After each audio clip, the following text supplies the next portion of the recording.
This meeting is now called to order. Roll call, please. Vice President Payne, Here. Director Tripp, Here.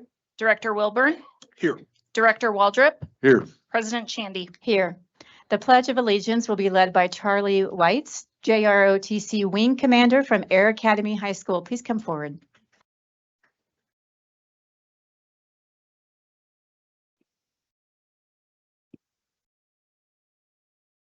I pledge allegiance to the flag of the United States of America and to the republic for which it stands, one nation, under God, indivisible, with liberty and justice for all.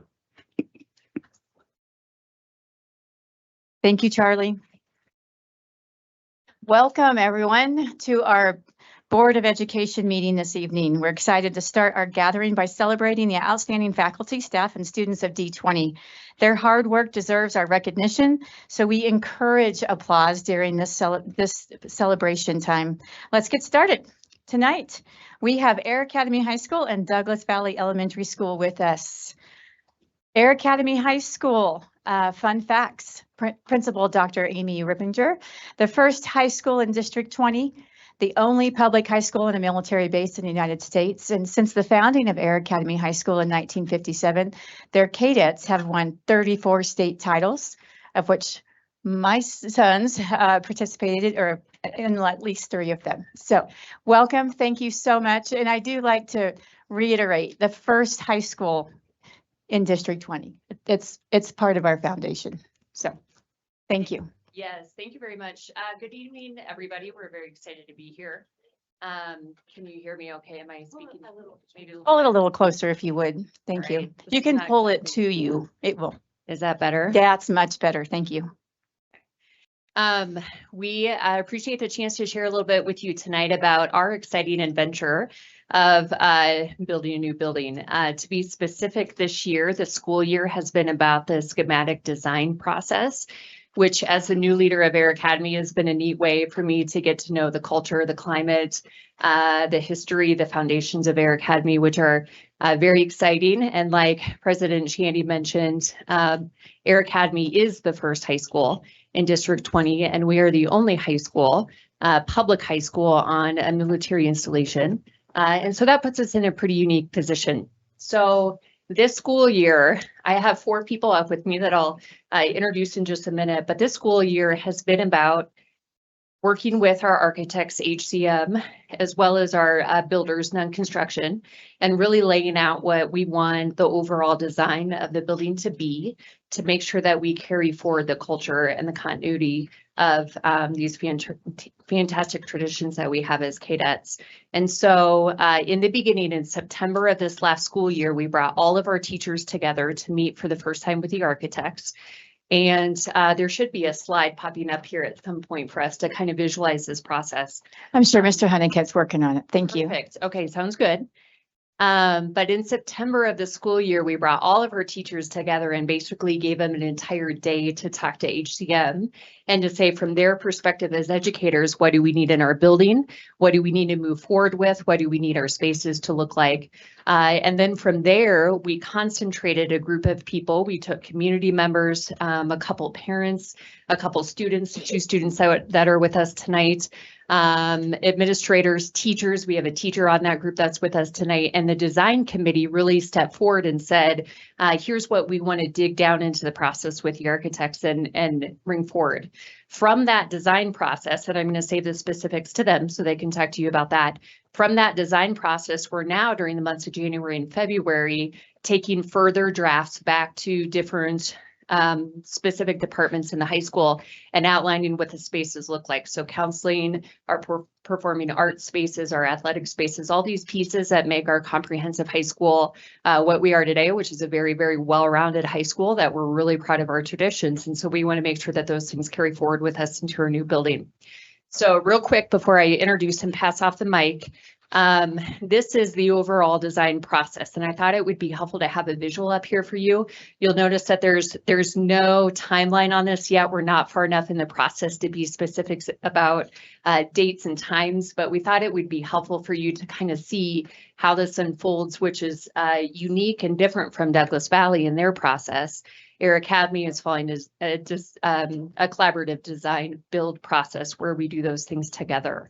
And so we're in the early phases of the schematic design. Then it's going to go to the federal government and the PSMI people, and they will take a look at numbers and data and all that stuff and give us the final approval. And then we'll bring it back and we'll work on our construction documents and all the blueprints and all the specifics. And then we'll be able to break ground after that. And so that gives you a little bit of an idea of the process. So I want to introduce, Charlie Weitz. He just led our Pledge of Allegiance. He's one of the students on the design team. We also have Marina Schnickel, who is our student body president. She was on the design team as well. We have German teacher Jillian Likens, who is going to share her perspective as being a teacher on the committee. And then we have parent member Katie Chukas, who is also our student advisory group, school advisory group co-leader together with Charlie. And so she's an important part of the design process as well. So I'm going to trade places with them and kind of let them share their experiences with you. Good.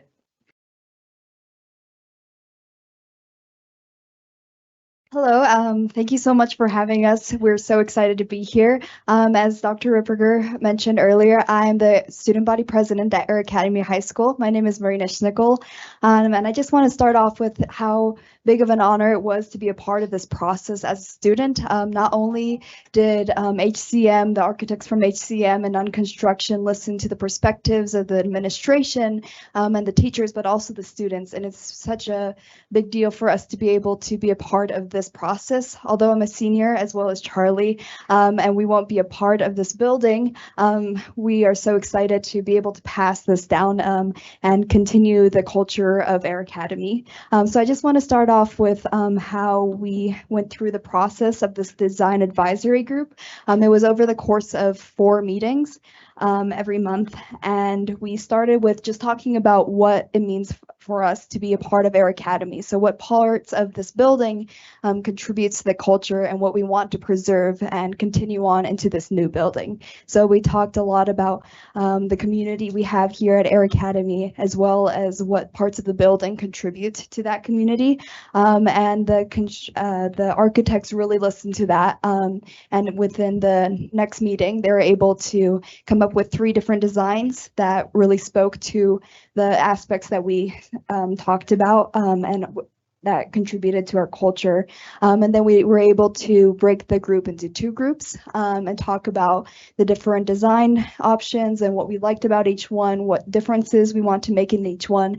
And then throughout the course of the next 3 meetings, we're able to see how they adapted to our feedback. So it was really neat to be able to see what parts of our feedback contributed to their design process. And I just want to mention 3 aspects of it that we're really excited about that Charlie will also speak to. The first one is traffic. Traffic is a big problem we have at Air Academy High School. Especially when we're going home, there are teachers, there's students, and then also the parents and buses that all merge into one street, which often causes problems. But the architects did a wonderful job of trying to work around this problem and finding like different routes that we can all merge in from, just try to alleviate these problems we have. So we're really excited about that. Another one is the Sky Bridge. I'll let Charlie talk more about this because it was his idea, but it's just a really neat design, and I think it captures the spirit of Air Academy really well. And then the last one is the commons area, which is right in the entrance, and then it's connected to the auditorium and the big gym. So we're able to separate that area for nighttime events. So we can have this really big, exciting feeling of a community when we have these events, whether it's a sporting event or other athletic events, or if it's a performing arts event. Once again, I just wanted to say thank you so much for having us. And it was an honor to be a part of this process and also be able to speak of it in front of you guys. So thank you so much. Thank you so much. Charlie.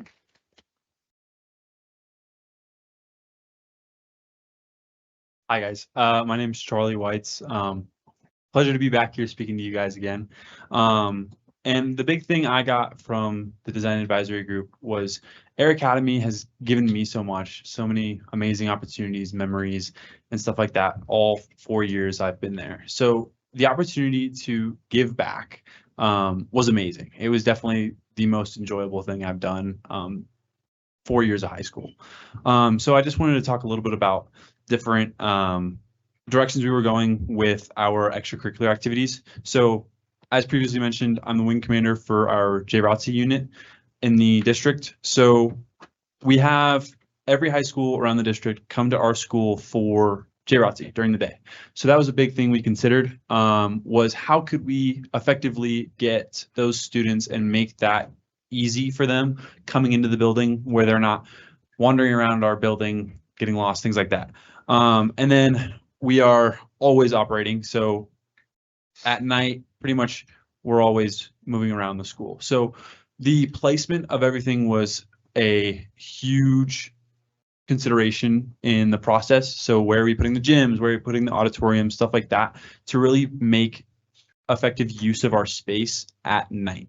Because currently we have people walking all the way across the building. So if we can centralize that around one space at night, that's huge. And then during the day, our DECA, FBLA classes and things like that, those extracurricular classes, we decided to put on the far side of the school to promote the flow of walking traffic, like foot traffic. So we're not having any choke points, things like that. And then that's where their Skybridge comes into play. So we wanted to keep that same feel of the squares that we have at Air Academy. We're just a bunch of squares stacked up on top of each other.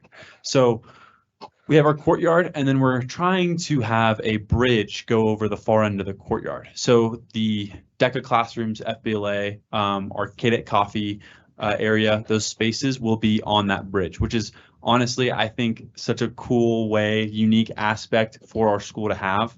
And then with broadcasting, we're opening like a huge broadcasting department. So everything they do, and I've seen them do, is awesome. So really for them, what we looked for was ease of access from their classrooms to our sporting events, to anything that they might want to document. So pretty much how they get camera equipment, how they get all that sort of things over there effectively. But overall, the new building will be very effective for hosting nighttime events while keeping the current feel of Air Academy that we love so much. And that's just something I'm super proud of, and I'm so glad I got the opportunity to do that and share this with you guys. It's wonderful. Thank you, Charlie.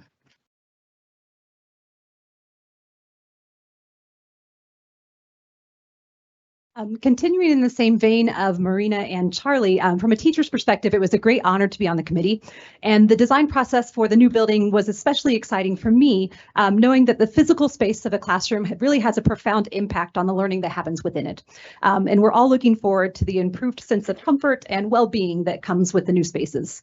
Not that we have physical inconveniences at Air Academy, like temperature fluctuations and possible restrooms that don't function. But when this is no longer an issue, the students will be more able to engage in their learning. Also, the prospect of natural light in every learning environment across the building is extremely exciting for us to help then create a more positive experience for our students. And the design team has been very responsive in keeping the comfort and our well-being of our students and our learners at the forefront.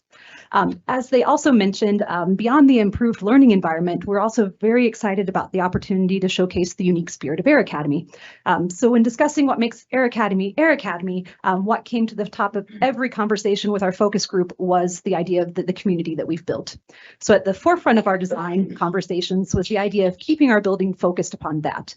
From the welcoming commons area when you first step through the door to the central courtyard that allows for academic and social gatherings, the Cadet vibe really does ring true throughout the entire building.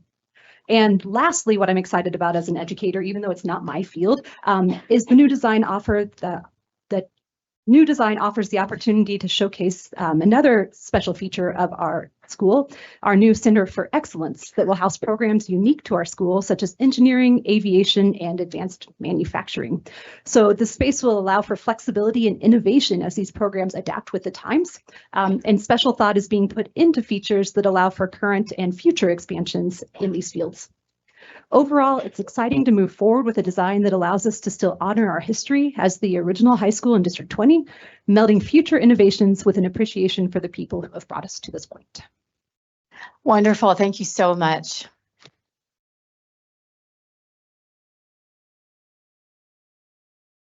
Hello?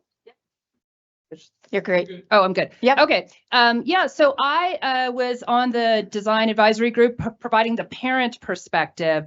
I've been in District 20 schools for 13 years now, and many people who are in our West Side community, these are people who live on Usafa, Golden Hills, Rock Rimmon, Peregrine, and Pine Cliff. These are 3 generations of people who go to Air Academy. And when we really thought about the perspective we're trying to provide there, it's about, as parents, is creating an environment from 6:30 a.m. till 10:30 p.m. where our cadets can thrive, no matter what they do. And the insights that really those of us who are not educators we're trying to provide is things like young drivers and what that means. Also, the fact that our students are coming in and out of campus constantly. You heard about the J. Rotzi students coming from other high schools. The fact that we'll have more CTE programs that are very unique, having kids come that way, students that way. And our students from Air Academy are at Pikes Peak and UCCS constantly as well. So we've got this constant flow that I don't think our architects really knew much about, trying to think about, and all of the different activities. A lot of our time was not spent just on the design of the inside of the building, but the exterior. Again, we have a lovely set of what it means to live on the West Side, to go to school on the West Side, to work on the West Side. And that exterior, we really thought about what it takes to be good partners to the base and what it takes to be functional for us. We talked a lot about the baseball field and the softball field and what's required out there. We talked a lot about Kiss and Go parking that goes on and Kiss and Go drop off that goes on. And also thinking about things like attending tennis meets and softball games and what that means for parking and the marching band that's also drilling at the same time. We talked about the K-Dome and people being there. We talked about the auditorium and all the performing arts spaces and spaces behind the scenes for performing arts that we needed. And so that it's been so great to be a part of this process. And I think it's an exciting time to come for our future cadets. This is something that, if I think about the past 6 years of fighting for clean bathrooms and working bathrooms at Air Academy, this has been important to me. And the fact that in 6 years' time, we will have functioning bathrooms all over the school is going to be amazing. And I think this is such an important thing for all of our neighborhoods that this is their neighborhood school. So thank you for letting me be a part of the process. Thank you, Ms. Jugas. Appreciate you. Thank you, Air Academy High School. Thank you so much. All right, next we have up Douglas Valley Elementary. Some fun facts about Douglas Valley Elementary. Principal Adrienne Moray is here. She serves as a student population that is approximately 96% military connected. Douglas Valley was built to look like an airplane from the top. And Douglas Valley was in the inaugural class of Purple Star schools, and Mayor Yemi signed a proclamation in 2025 stating that April is to be celebrated as the month of the military child. Welcome, Douglas Valley Elementary.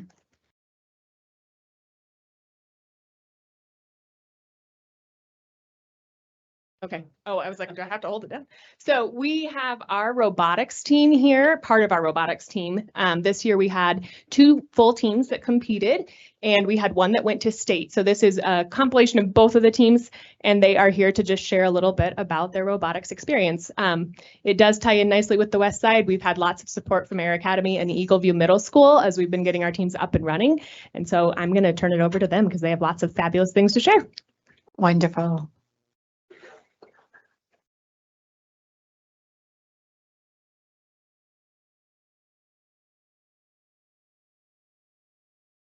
All right.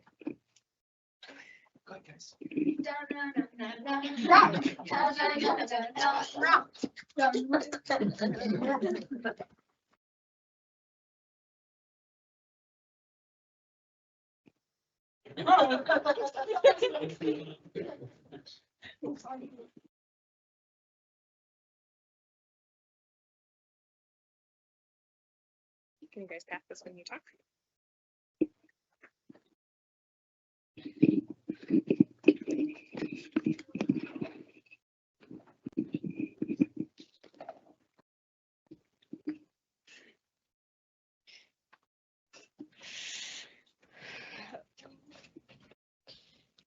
We are part of DVE First Lego League Robotics Club. Who are we? The Artifactors. Can you? Hi, I'm Wes, a fifth grader, and this is my second year in robotics. I was one of the team captains and handler faithful of the Digbot, the dog.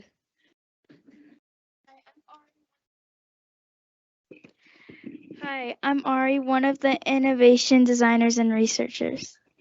Hi, I'm Naya, another innovation designer and a researcher, and Ari's sister. Hi, I'm Striker, coder, and mission tester. I'm designer and coder. I'm Rose, another captain of one of the teams, as well as the designer and innovator of Rosie. The two teams had fourth and fifth graders, and we are happy to be here. Thank you for letting us do this. It's a great opportunity.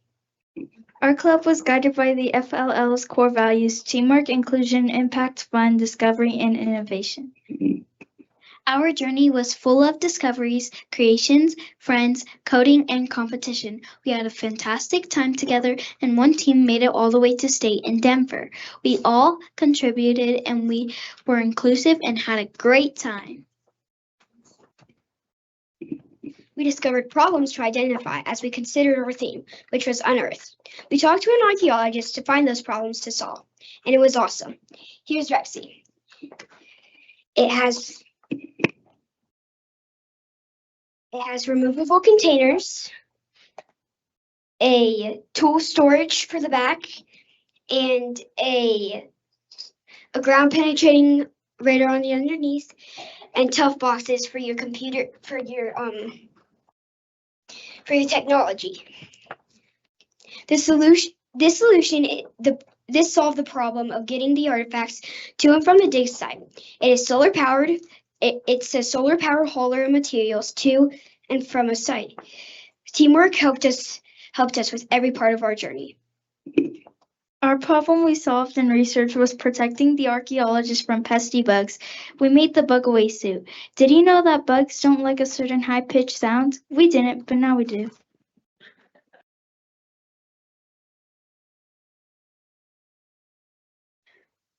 We were innovated. First, we builded the Lego missions to complete our game table. Then, the teams designed different robots with partners while using engineering process to iterate. All students coded and coded again and again. An engineering matrix that Colonel GD showed us was used to find the winning robot, the dog. She uses that matrix with her cadets on the academy. Using that design as our base, we added arms, attachments, and sensors to accomplish missions. We created an example of our creative coding for you to see. Would any of you like to come up and push the button on the dog?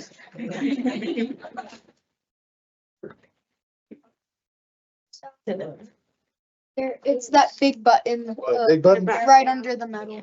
Right under the metal? Stand right in front of it. Okay, wait, I'm not sure what that is. That speaker. It's a microphone? Yeah. Yes. Microphone. Okay, I'll move it right over here. Gonna show up our Okay, metal. where do I push it? That green button there on the back. Right here? Yeah. I heard it. I'll try it again. Here we go. I hear something. Click it again. Yeah, Okay. it takes a couple times sometimes. Is it gonna work? Oh my gosh, what is going on? We got the wrong robot. Oh, really? Well, it would come up and then spin around and show you the spin metal. around, show you Uh-huh. the metal.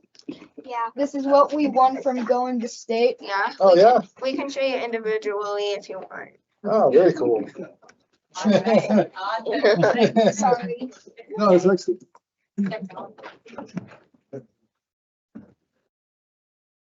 It's coded to come forward and show off the arms and our metal. We had to do a lot of communication to create the codes and the robot. Here's one of our very long code.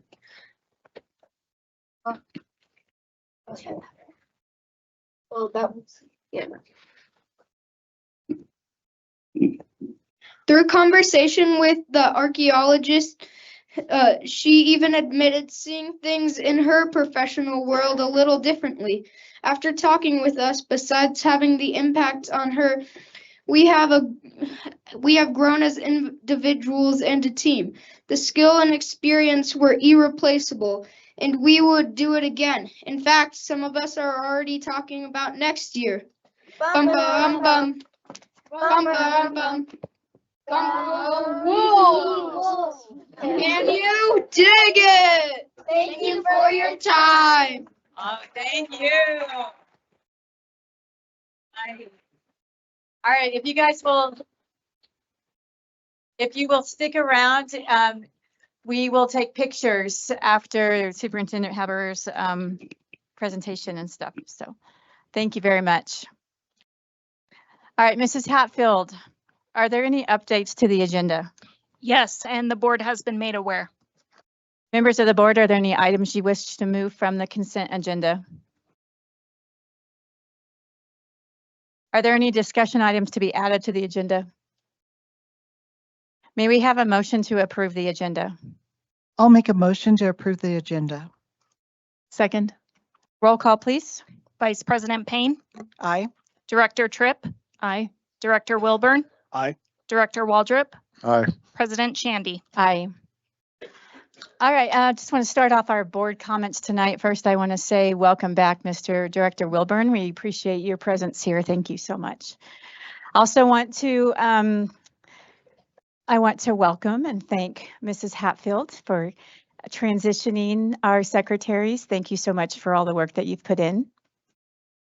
And I want to welcome probably my new best friend, Mrs. Clunt, as our board secretary. Thank you. Welcome to this, and we look forward to a long relationship with the board. So thank you. I also want to thank and welcome in our new legal counsel, Mr. Miller. We just appreciate your presence and your insight into educational law. So thank you. Do you have anything you'd like to say?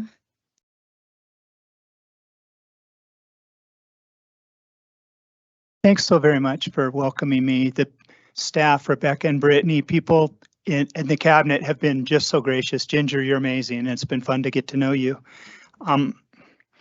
Longtime D20 resident, my son, who's now a lawyer, Joshua, is part of my team, started Antelope Trails in second grade in 2000. And so we've been part of the district, and it's really a great blessing to be able to be a part of this team. As you know, we've long been counsel in other places regionally. District 49 has been a longtime client of ours. And to that end, we designed, after lots of interaction, a plan where we could provide what we think is a great set fee sort of engagement so that we can assist you, but you can normalize and manage your legal bills. We're looking forward to it. And everybody's just been wonderfully welcoming. I appreciate it very much. Thank you. Thank you. Welcome. Vice President Payne, do you have comments? Oh, wow. Do I have a comment? I have to make one. I just have to say thank you. It's so great to see everybody here in the audience and all the children. I also want to just say welcome to the team, all of the people. It's been a very intentional effort for everybody to really make sure people feel safe and comfortable and that we're onboarding. So I know that we have a lot of new people, but we're just all working really hard as a team to collaborate with cabinet and make a difference. Thank you. Director Wilburn. Thank you, Mrs. Shandy. Just want to say thank you to everybody. I think everyone knows we've been through a big personal tragedy, and the outpouring of love and support from my fellow board members. Thank you for pulling my weight for these last few weeks. Superintendent, cabinet, and the District 20 community at large. I've got a stack of cards here. Cards, flowers, meal trains. It's been overwhelming. We love you, brother. All right, Director Tripp. I just want to say, Director Wilburn, it's so glad to have you by my side. I was feeling a little without a wingman up here, so I'm really glad you're here. So people sometimes have been asking me, like, how's it going on the school board, which I appreciate that. And I usually say it's just interesting and I'm studying a lot and I'm learning a lot. And then they say something like, yeah, it's kind of probably like drinking from a fire hose, huh? And I thought about that and that violent image of like, you know, drowning in water and your eyeballs and your skin being blown everywhere. I was like, that's a little too much. So really for me, it's a lot like cleaning out a closet where you're like, wow, I love that. Or like, I mean, it's basic, but it's awesome. Or like, oh, that does not work anymore. And sometimes just, wow, I didn't even know that was in there. And so that's a lot what it feels like for me. And, you know, somehow you open this one box, next thing you know, the afternoon's gone and you've got other closets involved and now the garage is suspect, you know what I'm saying? Which kind of brings me to our agenda tonight, like so many things, so many things to study and absorb, so many things to ask questions about and to seek understanding as we're really seeking for excellence. And as I get engaged with these various things, there's just been one thing that stood out the most that I wanted to highlight tonight before we get going. Each item to me represents the dedicated and earnest work of individuals or teams of individuals. Like we've got a new board secretary and a backup amazing secretary. We've got some new principals that you'll be introduced to that I was privileged to meet this week. We've got school reports. Our Air Academy team, you know, came and told us all about that. We've got updates and reviews. We've got monitoring reports from the admin that just helps the board do our own job well. We've got budget things and calendars. I mean, I could go on. I've been out in the schools and I've been seeing staff cheering on basketball teams. I've seen principals just thoughtfully leading and trying to find the best way to teach and support. Whole teams of staff and parents that are supporting their schools at dances that I've been to and school lap runs that happened this morning and family time. And then I've been watching my own board members that are just working so hard to make sure kids and staff are protected and supported. So before we dig in, and I ask all my questions like I always do and seek understanding in an effort to support really academic excellence and a wonderful culture, I just want to make sure that I take a moment to recognize and acknowledge the tremendous work that is being done for those same goals. And I would ask that you all please join me in a round of applause of thanks for these individuals and teams that do so much for our kids.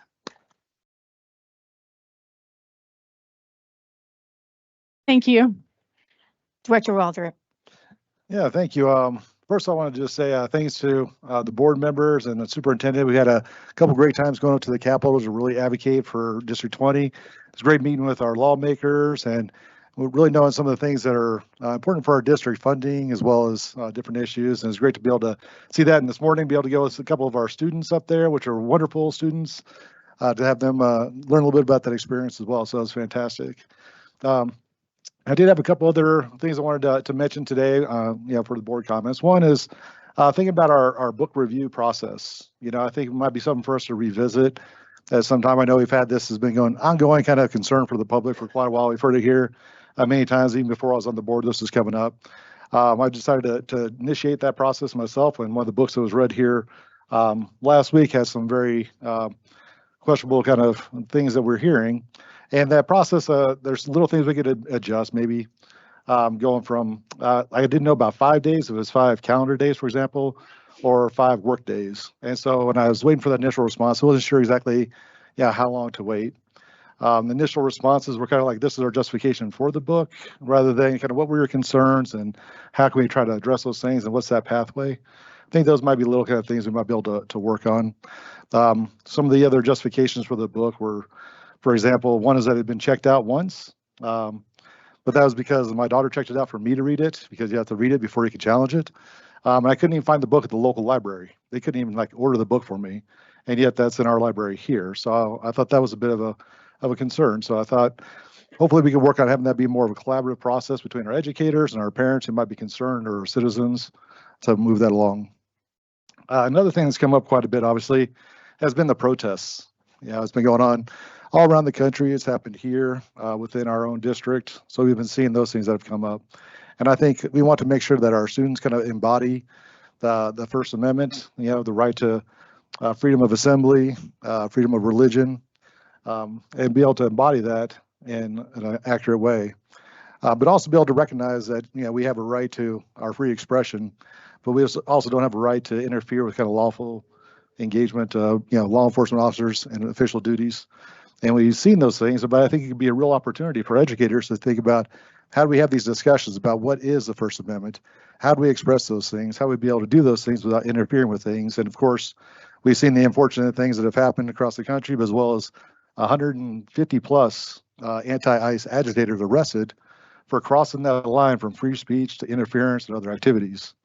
So I really hope I would never want to see any of our students in the future making that mistake. So I'm hoping that's an opportunity for clarity of discussion about what those things mean.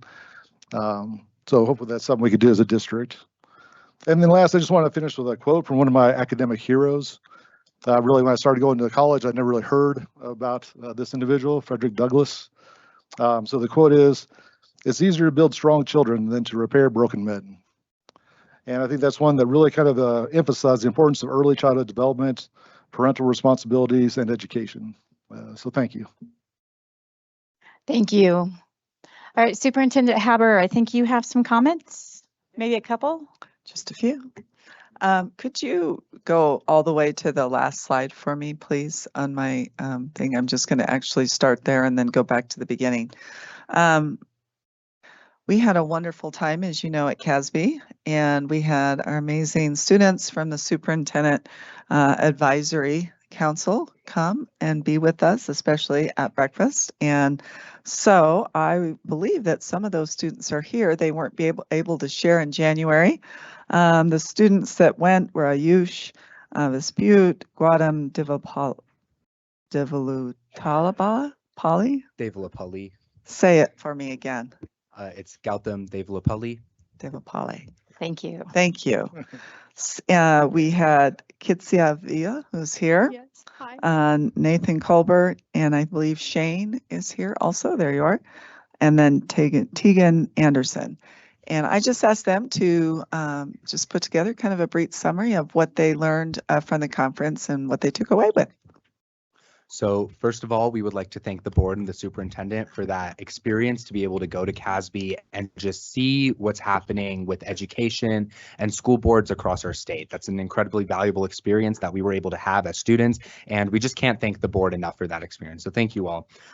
So through CASB, we were able to learn a couple key things. So we were incredibly thankful for the opportunity to share feedback from ASD 20 students and to gather our new perspectives of what other students across the state are thinking. We were able to participate in discussions about statewide resolutions and initiatives, again, with other school board members from other districts and other students. And we were also able to recognize what ASD 20 does exceptionally well and identify some areas for improvement. I know these are points that we've already talked about with the board.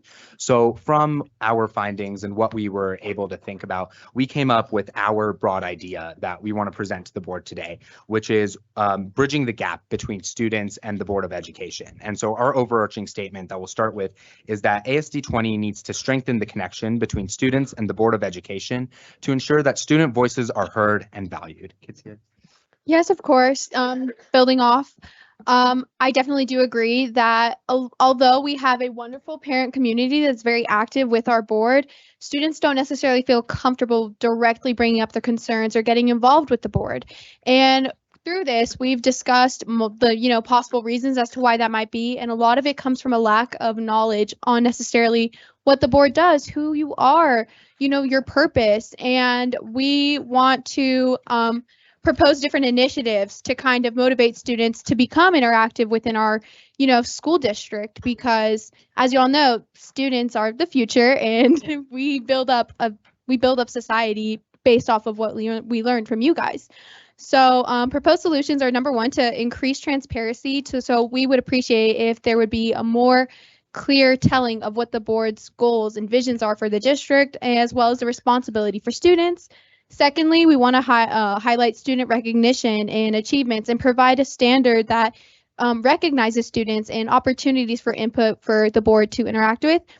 Thirdly, we want to kind of activate existing current groups and expand them. So the superintendent's council, which we are so grateful for, and principals councils, if we are able to kind of connect them more and have a more frequency of touching bases, then we feel that it would be very effective for students to then feel connected to our communities, engaging via social media or interacting in person, whether that be board members coming into our schools or to our dances, or using any other platforms to engage with students and have those spotlights.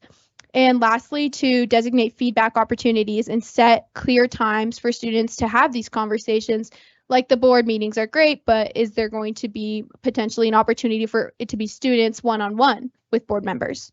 Right. And so we understand that the board does a lot of those opportunities already, and at least a lot of those have increased, especially in the past years and what we've been able to experience. But we just want to ensure that that is completely transparent to students. Students really understand their opportunities to speak with the board, raise concerns directly with the board, and other things like that, which is things we observed in other districts around the state that we felt were a little lacking in ASD 20. So from our proposed solutions, we kind of expect a couple different outcomes or things we would like to see in the future, which is a stronger student board relationships. And again, that kind of ties into activating those existing groups. If that superintendent, student advisory committee can become more active in some of those ideas and just hear a little bit more from not only the superintendent, but the board at large. Also creating more meaningful student engagement in district decision making. So as we just saw from Air Academy High School, is there were students involved in that process of thinking about the design, students and parents. And we want to see that happening throughout more district initiatives and throughout the district at wide, and ensuring that students really understand what the board is doing and what that effect is on our education, and ensuring that students' voices and those ideas are also heard. And in order to do this, me and Kitsia have proposed two, as starting points, two solutions or two things we would like to see be as initiatives. So let's Kitsia start with that. Okay, number one is the District Student Collaboration Council. So my proposal is we take existing councils already and kind of merge them together and make them on a grander scale. It would be a structured forum where all high schools and schools, middle schools, elementary schools have student representation, which ensures student concerns and brings all concerns to a district level. We propose possibly 8 members per school from different, outlets. We could have some members from student council, some from student leaderships, from principal advisories, or just, people who are just interactive within the school community. We could have different representatives on different levels. So possibly on the superintendent's council, we have 2 juniors, 2 seniors per high school. We could have the same forum for different schools and apply it on a much grander scale and create times and opportunities for that group then to come and directly talk about different concerns and what's going well, what's not going well. We would hope that these meetings would occur quarterly and the representatives would meet with additional students to discuss school and district issues, which they would obviously then bring. And we could have monthly or quarterly meetings that are to the district, so separate from the schools, where we discuss different topics. So representatives would have the responsibilities to serve as advocates and to serve as the bridge between the schools and the board to help bridge that gap yet again. And I think one of the biggest things that we got from CASB was actually just being able to sit down with the board members at that breakfast that we had. And so we're proposing something like that, but in a broader sense, something like those roundtables that we were able to have to bring board members, students, even principals together to really get those ideas just started to be talking about. Because when we were able to talk with all of you, we were getting those ideas out. We were really making some progress and just sharing that. And that's always the first step in what we believe that students need most to get that idea and get that spark to take initiative on the actions they want to see. And so the other thing that we propose is also the Advisory Council Social Media Action Plan. And I know we talked about this with the board members, but in order to increase transparency, especially with high school students, is using and utilizing social media between the district and individual schools is going to be very important in the future. And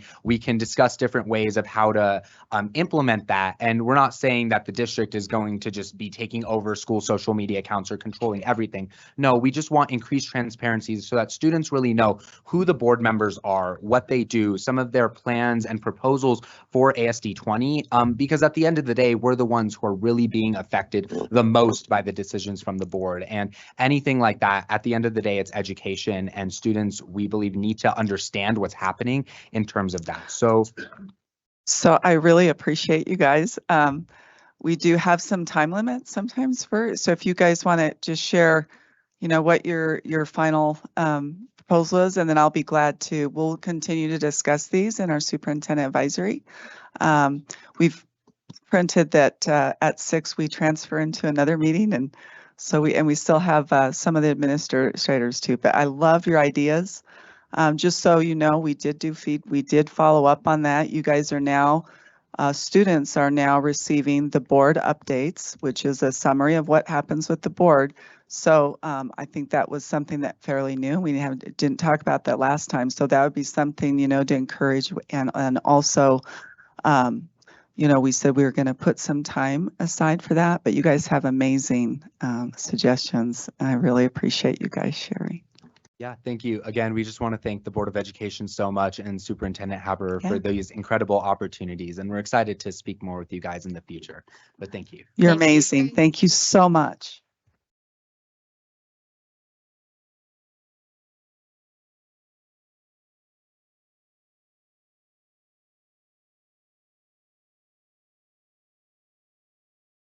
So some of our celebrations, and I appreciate our students sharing the importance of celebrating students and staff because that is really critical. Jamie Lester, who is the principal at Eagleview Middle School, just won the 2025 USA Pickleball National Championships in San Diego. And so let's give him a hand for that. He also earned gold at both the Rocky Mountain State Games and the Colorado Senior Games, which is really fun. Pine Creek High School, we've got some amazing artists at Pine Creek. They have over 30 students received awards at the Colorado Scholastic Art Awards, including 5 student portfolios, which consist of 6 high-quality pieces of art that are all created along a theme. And so I just want to acknowledge the art and multimedia teacher, Tiffany Davis. She is fantastic. I've been in her room several times, and every year her students win national awards. So a huge shout out to her and her students and the amazing awards that they win every single year. Douglas Valley Elementary, speaking of Doug Valley, the 3rd graders got an exciting surprise when the U.S. Air Force Academy mascot, the bird, visited campus with the USAFA cheer and dance teams to celebrate the mascot's 26th birthday, which is really cool. I love to see that partnership. Had a chance to go to the Rampart versus Pine Creek High School basketball team. I think I just about caught that shot as it was going through the hoop. I was pretty excited about that. But really a huge shout out to all of our coaches. They put in so much time in working with our students. And then it was also a special treat here because Assistant Principal Davlin Edgett, she sang the national anthem a cappella, as a matter of fact. She was amazing. So true team effort there. We have an special education spotlight. Air Academy High School engineering students Amanda Gorell, Eliana Hafner, and Xavier Cofield partnered with Douglas Valley to help solve a real-world challenge, which was creating a way for 1st grade students, Miriam Montago, to sit side by side with her peers at lunch. Through thoughtful design, creativity, and practical problem solving, they developed 2 successful bracket options that made this possible. Their work demonstrated not only strong technical skills, but also empathy and teamwork, which we know are part of the character traits we want to develop as part of the board ends. Their efforts have made a meaningful difference in Miriam's daily school experience. So now she can sit side by side with her peers. So we have amazing students. We really do, as we saw with our student advisory students who are just here, as well as at the Doug Valley and Air Academy spotlights. So here are some of the schools I had the wonderful opportunity to visit. Whoops. So at Explorer Elementary School, I went to different classrooms with Principal Kristen Driver. And over on the left there, I had a chance to observe a PLC in action. They were sharing data and really looking, and their focus was on writing, and they were looking at various writing samples and then some of the data they put in their computers to say, okay, what do we need to do differently to make sure the needs of all students are met? There's Kristen. There's some examples of the writing. They all made little monsters. I think this was like a younger grade bulletin board, and then they wrote about it. So I definitely saw evidence. Our focus has been on writing this year, and definitely seen evidence that more and more students are writing more often. And then I thought this was the coolest idea. The librarian made a book buffet. And so the library, this was her para that worked with her, and the librarian was giving the students a lesson on how do you read a book? Like, what are some things you could think about? And then they all get to go through this line, and they get to, on a timed way, go through and look at books. And if they find one they like, they get to pick it up and go to the next one. And so I just really appreciate the emphasis at Explorer Elementary on literacy. And then Director Waldrop and I had a chance to go to Legacy Peak. And that was really awesome. And what I appreciated about this lesson is we saw students really making their thinking visible through the use of whiteboards, and they were doing like a phonics-based lesson there. Timberview Middle School, we saw an effective math lesson where, again, students were making their thinking visible through the use of whiteboards. And that's such a great effective teaching tool, because teachers can do a quick check on what students did individually, and then they know which students maybe to pull into a small group that might need more help. And I love this picture, Principal Julie Murray, Dr. Murray. She was really proud to show me her data wall and the achievement. As you can see, they were tracking student achievement. So, a question I've gotten is, well, how do you know that principals are tracking their student achievement, right? And what are they doing about it? So this is a good example. All of those little stickies represent the different grade levels in both math and reading. And the great news, as you can see, is they're all up there in the right quadrant, which means high academic achievement and growth. And then what I love is the data wall on the right side. So every student's picture is on these data cards. And the students, that had the red cards maybe started the year and not being proficient. And what I love is that the PLCs come in here and the teachers get a chance to move the student along that whole continuum of academic growth. And it was so fun to see and so you can see even some red cards there that are now in the yellow or green. So many students have grown significantly since the beginning of the year. So it was fun to go in and celebrate with them. It's a beautiful thing. It is a beautiful thing. So I would love to, and I know that many of our other principals also have data walls, and I think the beauty of this is, because I know I had a data wall when I was a principal as well, and it's really the conversation that the teachers have, right? Like, do I move this student? Do I not? Let me look at the data again. And teachers are very intentional when they have to physically move a student, especially with their picture right there, which I loved. Air Academy, the media arts class at Air Academy High School is one of the only dynamic career academies at Air Academy High School, and our broadcast journalism students brought it to life through this engaging video. What started as an overview quickly turned into a compelling pitch for future students, showcasing the real opportunities this pathway offers. So I'm just going to show a minute of this or so you can see.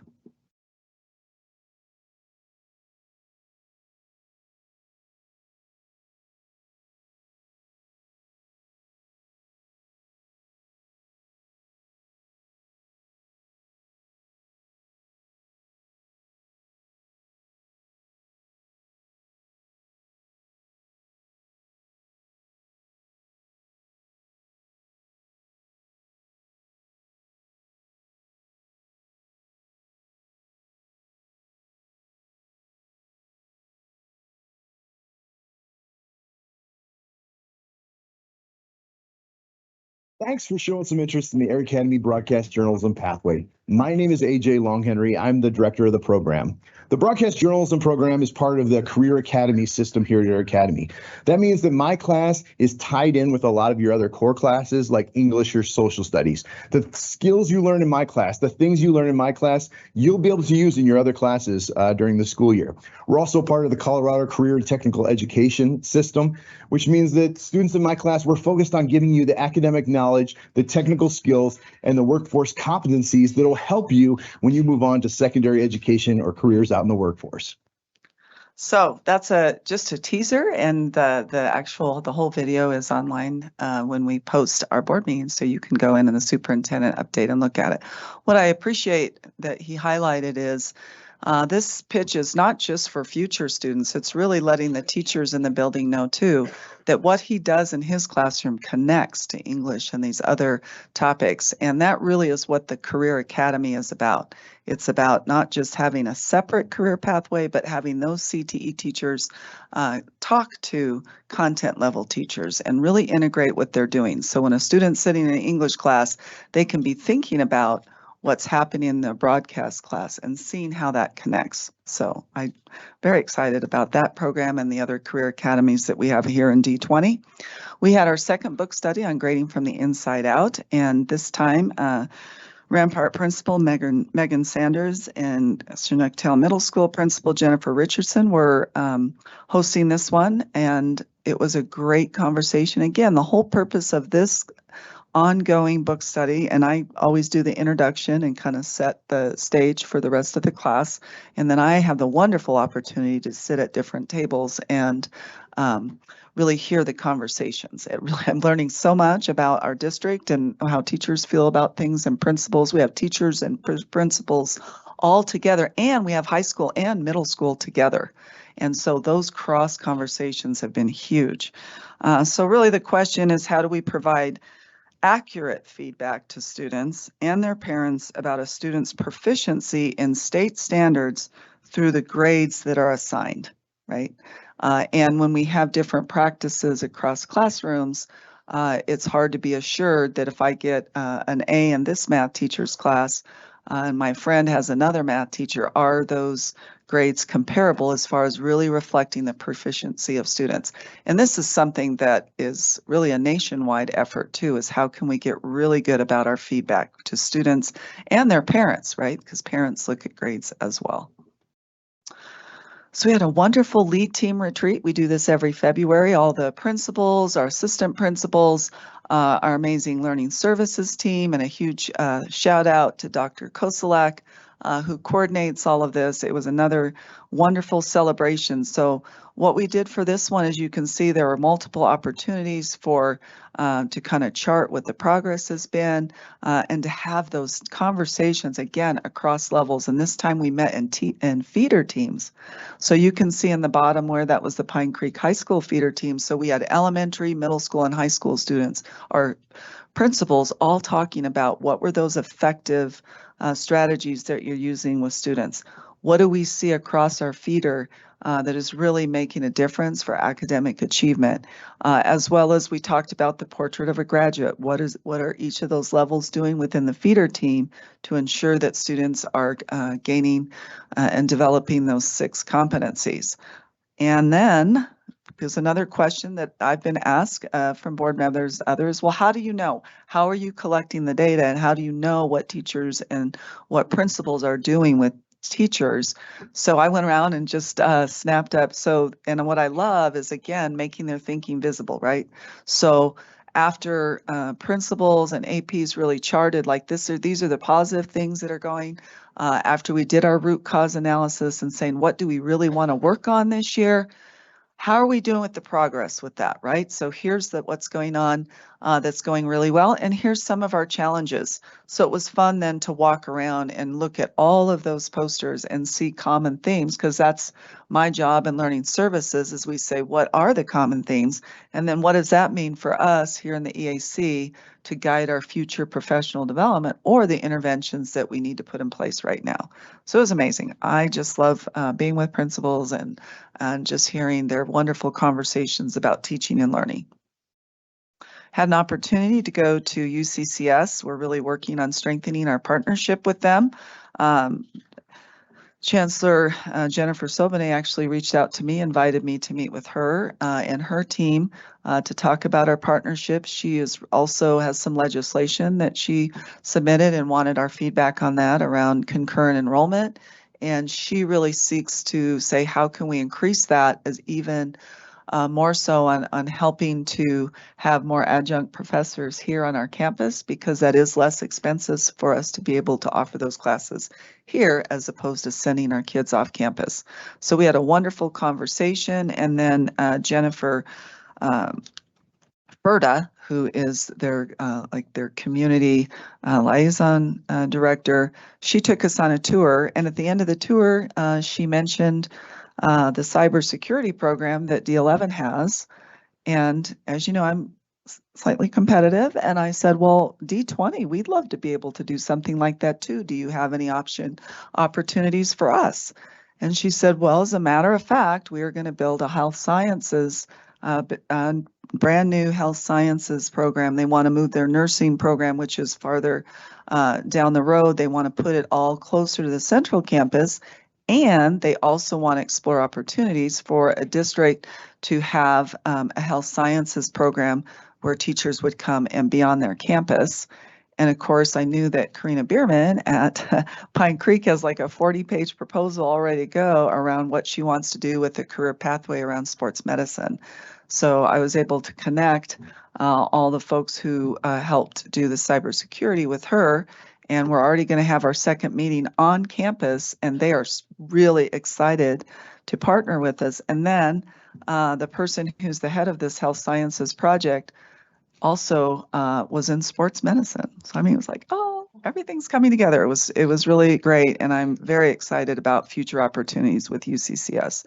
They're really an awesome partner. As a matter of fact, we had over 3,300 plus college credits earned by students in fall semester of 2025, and over 1,000 of those college credits were earned by students at Rampart High School with their program that they have, their post-secondary readiness program that they have there. Oh, got a little too hard. There we go. So we had an opportunity to go with Colonel Herndon, our USAFA liaison. We went to Air Academy High School, had a chance to talk to the engineering teachers there. But what was wonderful is I learned so much about Colonel Herndon. He talked about his career pathway and all of his amazing experiences. Do you know he even went to Antarctica and just talked very highly about his experiences in the Air Force and now working at USAFA. So that was really wonderful. CSLI, or Colorado Springs Leadership Institute, as you know, I was chosen to be a part of their cohort, and I had my first cohort class on Monday. And we have CEOs from various businesses there and leaders from different nonprofits. And we just had this wonderful opportunity to talk about, you know, what's going well with leadership and what are some of the challenges. And I know it's not a surprise that we're experiencing some of the same challenges, right? And I'm really excited about there'll be a week-long training where they go really deep with leadership with all of us, and it's a whole week in April. So and I really think that even having me a part of that is a vote of confidence in D20, because I represent D20 there, and I think that our community really has confidence in our district and what we're doing. And then we all had CASB Day at the Capitol, and that was wonderful. We had a chance to meet with House Minority Leader Jarvis Caldwell, Senator Janice Marchman, and Representative Ava Flanell, as well as many other legislators. Would anybody like to comment on that experience, or go ahead? Director Waldron. Yeah, it was great meeting some of our legislators there, especially Lieutenant Colonel and Senator Zamora Wilson. She was fantastic, really kind of sat down, listened to us, really tried to, I think, really understand what our concerns were and how we wanted to best represent the district, and the amount of effort as well as recognition too of how great our educators and our staff are and how well they do with the resources that we have. And I think she really wanted to support us. So I think we really had a great experience there overall. So, yeah. We had wonderful February engagement meetings, and a huge thank you to our presenters. This time, we talked about safety. So Special Education Director Lisa Brandt gave really the same presentation that she did to us, gave everybody an overview of behavior support system. Pete Risting talked about our threat assessment system that we have, and then Director Rich Payne talked about Safe to Tell, which was really awesome. And we had great questions and really good conversations around what we do here in D20 related to safety. And as Director Waldrop said, here we were just today. We got up, we were all here at about 6 o'clock this morning and took the bus down, but really was wonderful. Senator Zamora Wilson got a chance for us to sit on the floor so we could really be part of the action. And she was awesome. She'd come over and say, this is the bill we're working on, and this is what the process looks like, and really kept all of us apprised of what was going on and the bills that were being read. And we had a debrief. We had lunch for the students afterwards, and it was funny to listen to their debrief because they noticed these little things that we didn't, like they could push the button to make the podium go up and down. And but just that realization that even though, you know, they are senators or representatives, they're just people too, right? And I think our students really felt a connection with them. So that was a wonderful day, and I appreciate you sharing about that, Director Waldrop. And we just did that one, so that's the end of my report. Thank you. That was wonderful. All right, tonight we have 4 new administrators.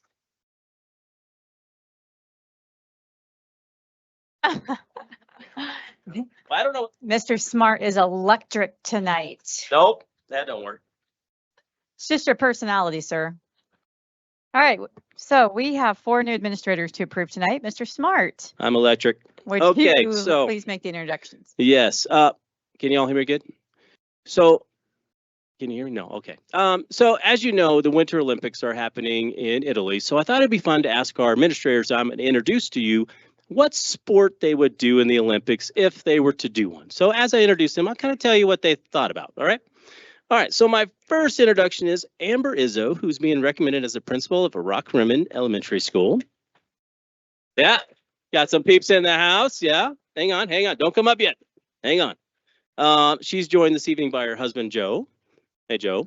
I love that name. She said she would do hockey. Not that she says she has any talent in hockey, but that she thought it'd be cool. And I think it's because she might want to check somebody into the wall, you know, see what that's like. So Amber holds a Bachelor's of Arts in Elementary Education from Florida Atlantic University in Boca Raton, Florida. Doesn't that sound just fun right now? And a Master of Science in Space Studies. I didn't know that. That's very cool. From the University of Colorado, Colorado Springs. I didn't even know you could get a degree in that. Okay. I'm sorry. She's on me over to keep going. Amber began her career in Florida as a 3rd grade teacher, then came to D20 and worked in Antelope Trails as a 3rd and 5th grade teacher, Discovery Canyon Campus Middle Schools, a 6th and 7th grade science teacher, and then a 6th grade social studies teacher, and then moved to Legacy Peak Elementary School as an academic support teacher and assistant principal, and she currently serves as assistant principal at Rock Rimmon. We're pleased to recommend Amber to you tonight for the position of principal at Rock Rimmon Elementary School. Amber, is there anything you'd like to say? Yes, come on up. Please come forward. Now you can. Yes. No, okay. I just wanted to say thank you so much to the Board of Education, to Superintendent Haberer, to the amazing staff of Rock Rimmon, Principal Carrie Bonilla for taking a chance on me, all of our amazing admin within District 20 who have been just so supportive, and certainly not least, my husband, Joe, for just his constant support. So thank you very much. Thank you, Amber. Thank you. Welcome. All right, next I'd like to introduce Molly Bishop, who's being recommended as a principal at Challenger Middle School, where my 2 boys go, the smart boys. And Molly's joined this evening by her husband, Paul. She said she thought about saying figure skating, but she's not that graceful. So she said she could see herself playing hockey as well, but she didn't want to say that she really would like to check somebody. So I just wanted to share that. She has a Bachelor's of Arts in History and a Master's of Education, Special Education from the University of Lamar. And she has a Master's of Education, Educational Leadership from University of Colorado, Colorado Springs. She began her career in Hardin County, Texas. Do you still have that accent? Do we? No, maybe? Bring it out. Okay. And then moved to another town in Texas where she was an educational diagnostician. Yeah, see, that's a hard word to say. And then came to District 49 at Sand Creek High School, where she did tag and was an RTI coordinator, both tag and RTI coordinator. And then came to D20 to Timberview Middle School, where she was a social studies teacher, an avid teacher. And she was an athletic director and coached cross country, volleyball, wrestling, tennis, basketball, and maybe hockey someday. So we'll see. She currently serves as the assistant principal at Challenger, and we're pleased to recommend her tonight for the position of principal at Challenger Middle School. Molly, anything you'd like to say?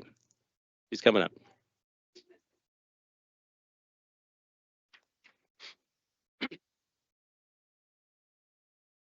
Thank you, Cameron, for that wonderful introduction. First off, I just want to say thank you to the school board and Superintendent Haberer for this opportunity to serve as the principal of Challenger Middle School. I'm just truly honored and grateful for this opportunity to continue serving the Challenger students, staff, and community in this new role. I absolutely love the people I work with. They are just the most amazing people. I look forward to continuing to collaborate with our dedicated teachers and families to continue building on the strong foundation we already have in place. And together we're going to focus on academic growth and ensuring every student feels seen, valued, and inspired. I do want to say a special thank you to my husband who has made his way up here. I apologize for his support as I move into this new role. Starting this new job feels exciting instead of overwhelming because I know he's got my back. And then this is 21 years in education, and there's so many people I could say thank you to for getting me to the point I am now. And I know I would miss a name. So, you know, there's just so many folks. But I do absolutely have to say a huge thank you to one of them, and that is to Miss Debbie Holt. She has guided me and supported me the past 15 years. Her advice, honesty, and belief in me has not only shaped my career, but also my confidence. And I wouldn't be where I am today without her mentorship. So I'm just so grateful for the time and the wisdom that she has shared with me. Thank you again. Thank you. Welcome. Thanks, Molly. You know, I'm not sure, but the smart boys went to Challenger and then the principal's retiring. So Molly, got your work cut out for you. So, all right. So next I would like to introduce Renee Roth, who's being recommended as the principal at Mountain Ridge Middle School. Renee is joined this evening by her husband, Steve, and her sons, Will, who's a senior at Pine Creek High School, and Wes, who's a sophomore at Pine Creek High School. Now, she gave a very principled answer to this question. She said curling, and this is why she said curling. She said team sport that teams work together to hit a target. Doesn't that just sound like what a principal would say? Okay, so Renee holds a Bachelor's of Arts in English with an emphasis in secondary education and a Master's of Arts in Educational Media, both from the University of Northern Colorado.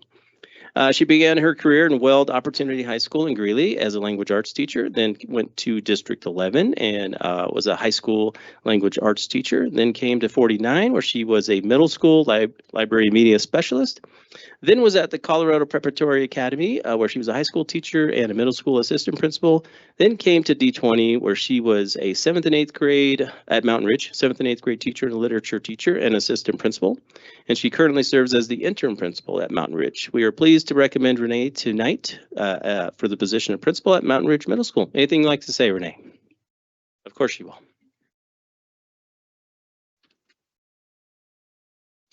Hello, everyone. Thank you. Thank you, board and Superintendent Haberer, for this opportunity. I got to be in front of you last month to talk about the interim position to finish out the rest of this year. And I am both relieved, excited, and just energized that it gets to continue.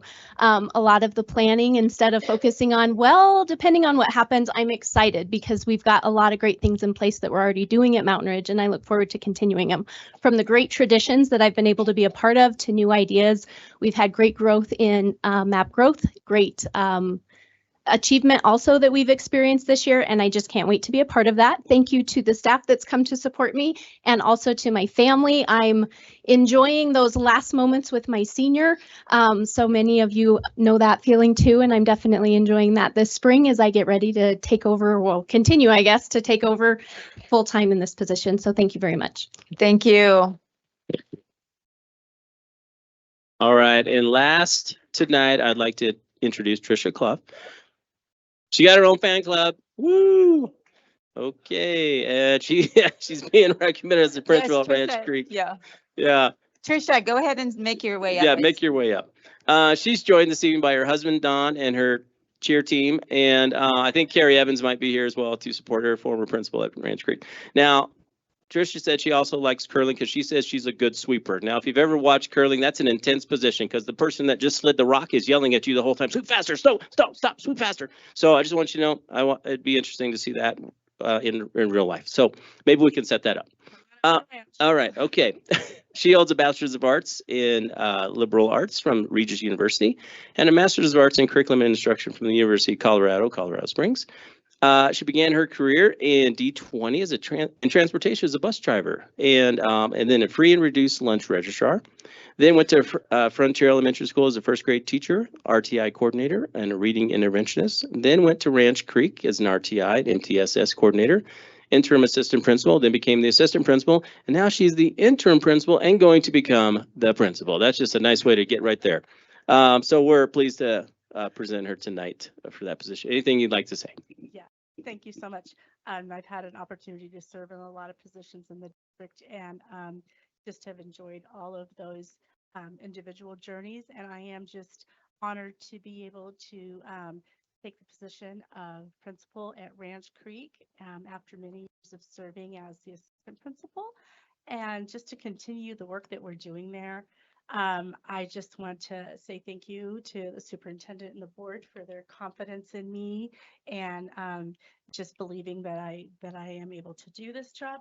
Also, I am just incredibly grateful to my family and my husband Don, as well as just all the district mentors that I've had over my journey. I've been in District 20 for 24 years, and there have been many people who have helped pave that path for me. And I also want to say thank you to my Ranch Creek community. As you can hear, they have always cheered me on and walked this walk with me. And I just want to continue to serve. Thank you. Thank you. Thank you. You're welcome. All right, we need a motion to approve the consent agenda as posted. I make a motion to approve the consent agenda. Second. Roll call, please.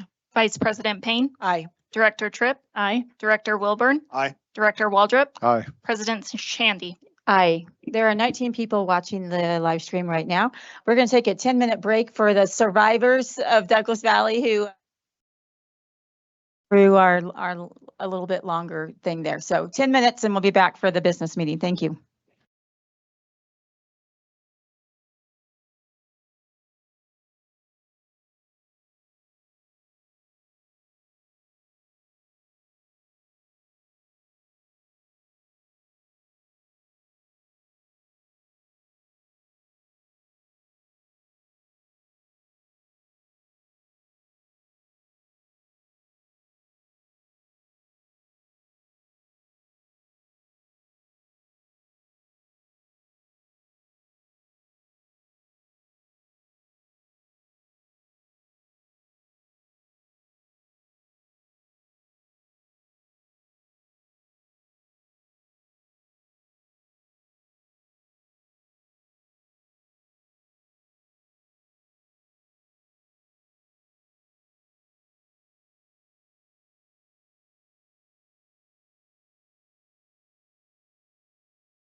1 minute, 1 minute. Find your seats, please.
All right.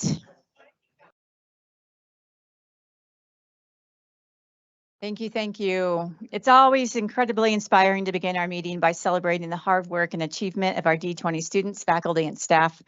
Now we transition into the business portion of our meeting, a time for thoughtful discussion and decision making. Out of respect for this focus, we ask that applause be held during this part of the session as we shift our attention to the important work ahead. Thank you so much.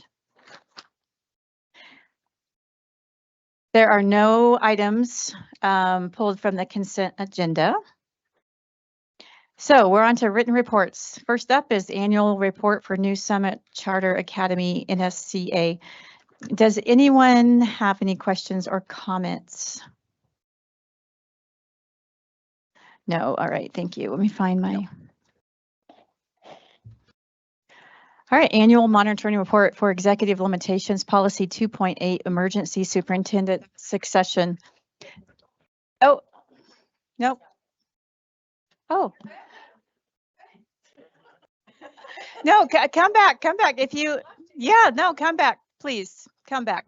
We're going to back to the annual report for New Summit Charter Academy. We would love to hear from you. I didn't realize you were here. I'm so sorry. No, so good. You're good. Thank you. Wanted to make sure. Yes. You guys didn't, if you really don't, you want like, come on, let's We, wrap it up. well, we are always running good late, at but no, that. you're great. We would, And we'll be fast no, for you. please. Okay. You have the floor. All right. Well, I just wanted to thank you, President Shandy and Superintendent Haber. It is also every year it's with great pride that I get to at least give you guys a quick update on all the things. It's my time to brag about the school, and I just absolutely love it. Just so you know, we are staying always consistent with our mission of New Summit, and that's to build a safe education community that emphasizes a love of learning. that inspires and empowers students to reach new summits. And so a part of that empowering students to reach new summits, we've been really focusing on academic excellence, thriving community, and responsible stewardship. Part of like academic excellence is, which has already shown, we just got some really good mid-year results from NWEA, and so we're seeing the fruition of that.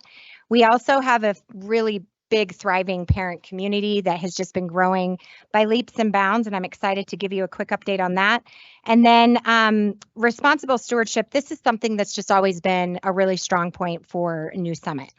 So with academic excellence, you could probably see on the slides that you all have, we do have a really robust support system at New Summit. And so in the slides, you can see all the different people that are really a touch point of our students in our school.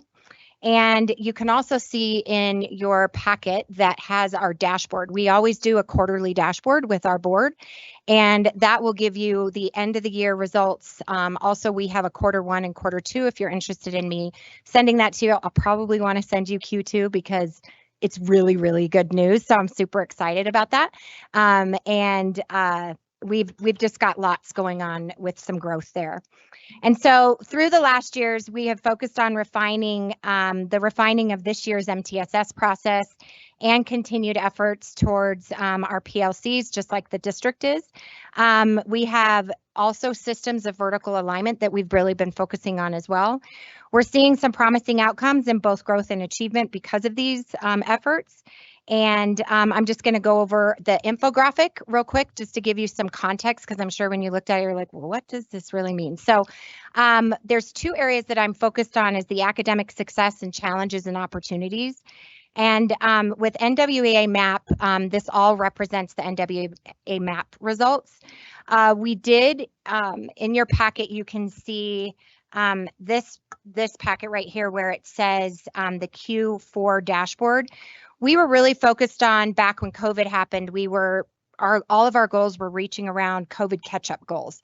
Then we went to reaching summits. So we were like, okay, we got through COVID, let's do some reaching summit ones. And now we're about climbing higher. And so that's kind of the theme of what we're looking at. Our reading goals exceeded in elementary with our NWEA MAP. We had a goal of 85% in most everything, even 80% with middle school.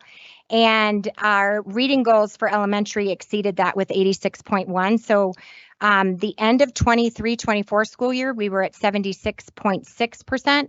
So we grew 9.5% from that year. And these next results are even bigger. So I'm excited about that.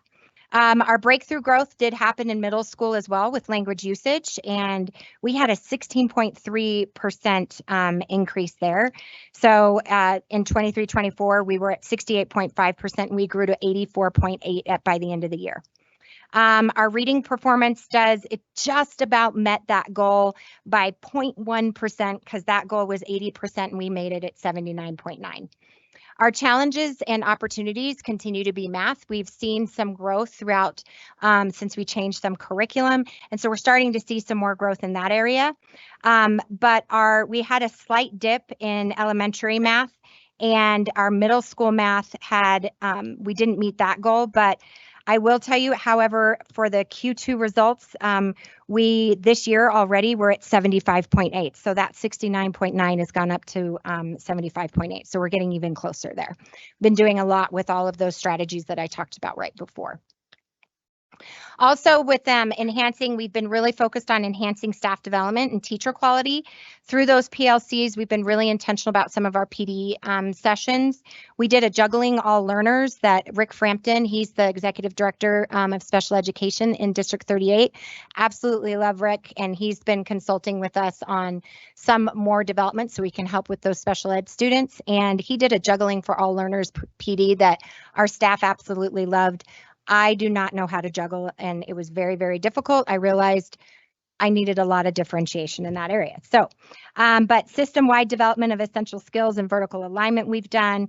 And then I talked a little bit about the MTSS, and we do have a dedicated instructional coach as well. Our thriving community, this is another big piece. As I talked about, this is one area where New Summit really does thrive, is in our community. Our governance is very stable. That's one thing with New Summit. We've had very consistent board members. We're getting ready. One's being termed out, Michelle Ruel, who just made the D11 board as well. She's on the New Summit board. So she terms out at the end of June. So she's trying to do both D11 and New Summit at the same time. So it's been great having her there throughout the years. And then Tina Leone joined us this last year. She comes with a lot of education. She's the director of curriculum instruction at Monument Academy. I actually served on a board with her in a charter school in D49, and my kids went to her school as a principal. So it's great having that perspective on our board as well. And then we did pass this year the Parent Bill of Rights. We've revamped all of our financial policies and personnel policies. And so the board's been very busy this year with that. We do have a comprehensive safety and security process where everything is going very well. I know that Rich and he loves to come over to New Summit and get to see all the progress that we're making at New Summit for our safety and security. Love him being on speed dial sometimes when I need that. And then another part of our thriving community is our Yeti Athletics. We're in our second year of our athletic program. It's still a very developmental program, but we've had a few wins, and the kids their character is really coming out and how hard they're working. And even though they may be losing by a lot of points, they're just still out there working so hard sometimes. And so the CCAL group, the league that we're a part of, some of these kids come in and we're like, gosh, are those like high school kids? Because they're so big and compared to our little, 6th graders or 7th graders. And so, but they still fight so hard. And I love seeing that. We do have our behavior. This was one of our focuses this year as well, was in decreasing the behavior incidences that we had last year. And one of the things that we've been working on is called Yeti coins. And we have an app that every teacher has and every kid has the opportunity to get critter coins, but they're really called Yeti coins for us.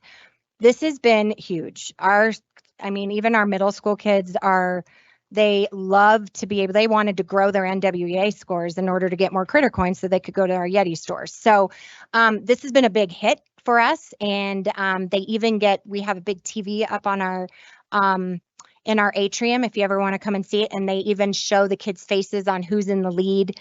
And then we have the House of Yetis. And so the House of Yetis, it even shows which house is in the running for the most Yeti coins. So this has been fantastic.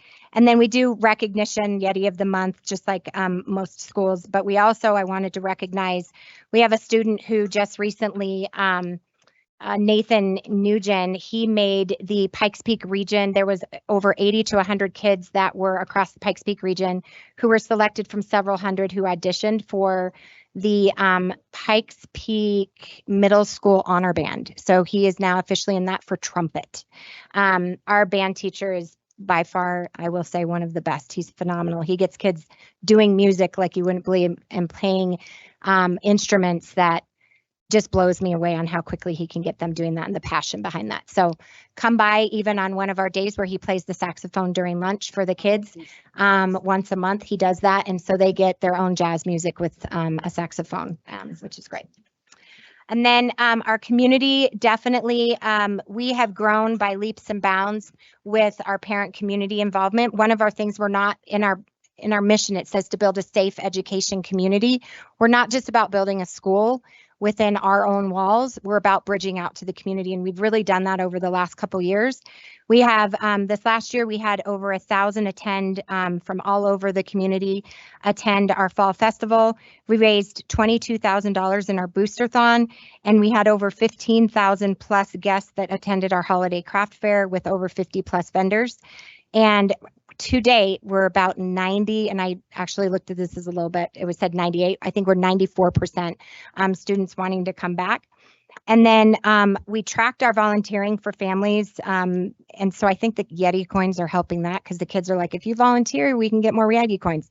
And that grew by 341%. I had to do the math a couple times because, as Glenn knows, I'm good with some math, but not all. And I had to double check that, but we grew by 341% in our volunteering. So the Yeti coins worked with that as well.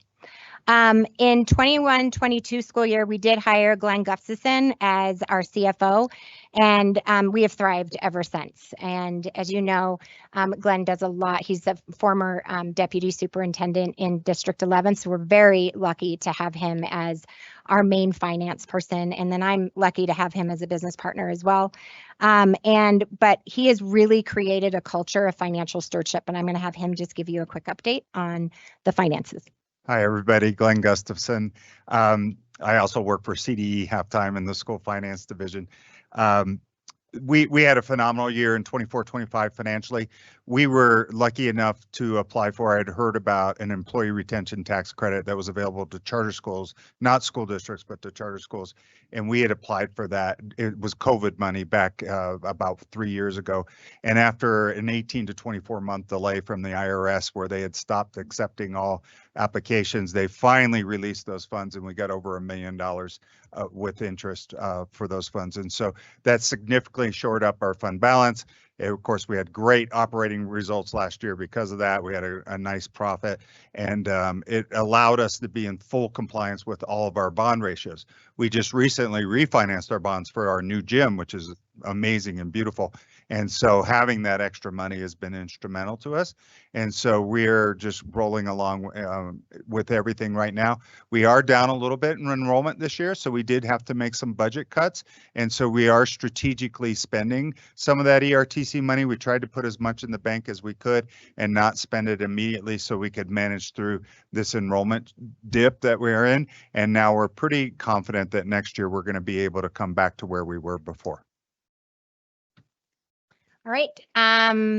Then also just last, we have with the facility upgrades and enhancements, since we were so lucky and blessed to have the district give the fair share of bond money to us.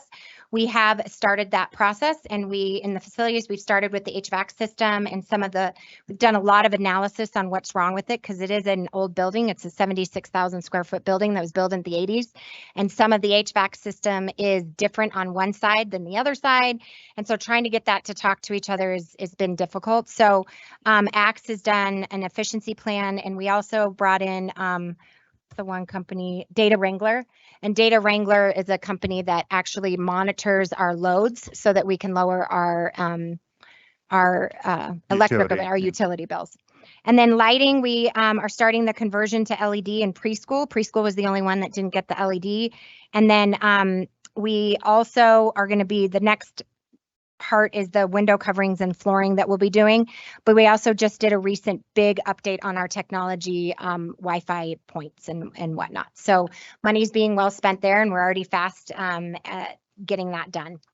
And then last, I just wanted to close, and then if you had any questions, the pictures in the slides are really a part of our Capturing Kids' Hearts model. We've been a Capturing Kids' Hearts National Showcase School for 7 years in a row, ever since we opened, and so we're hoping for year 8 to go strong. So the Excel model is a great model in terms of engaging and building relational capacity with students, and so you can see some of the pictures that we have that represent each of those different areas.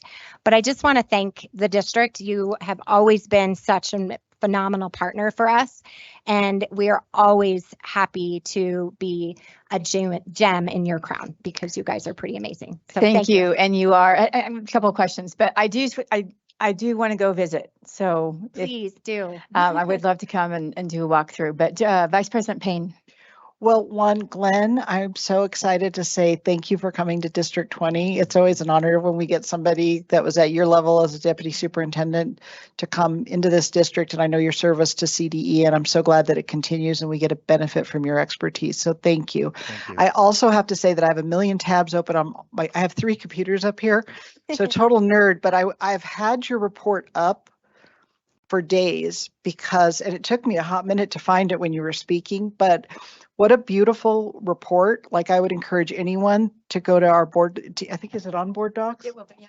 But it really is an incredible masterpiece of looking at everything at a glance, and it is so comprehensive. It was really well done. Beautiful job. Thank you. Thank you so much. Director Waltrip.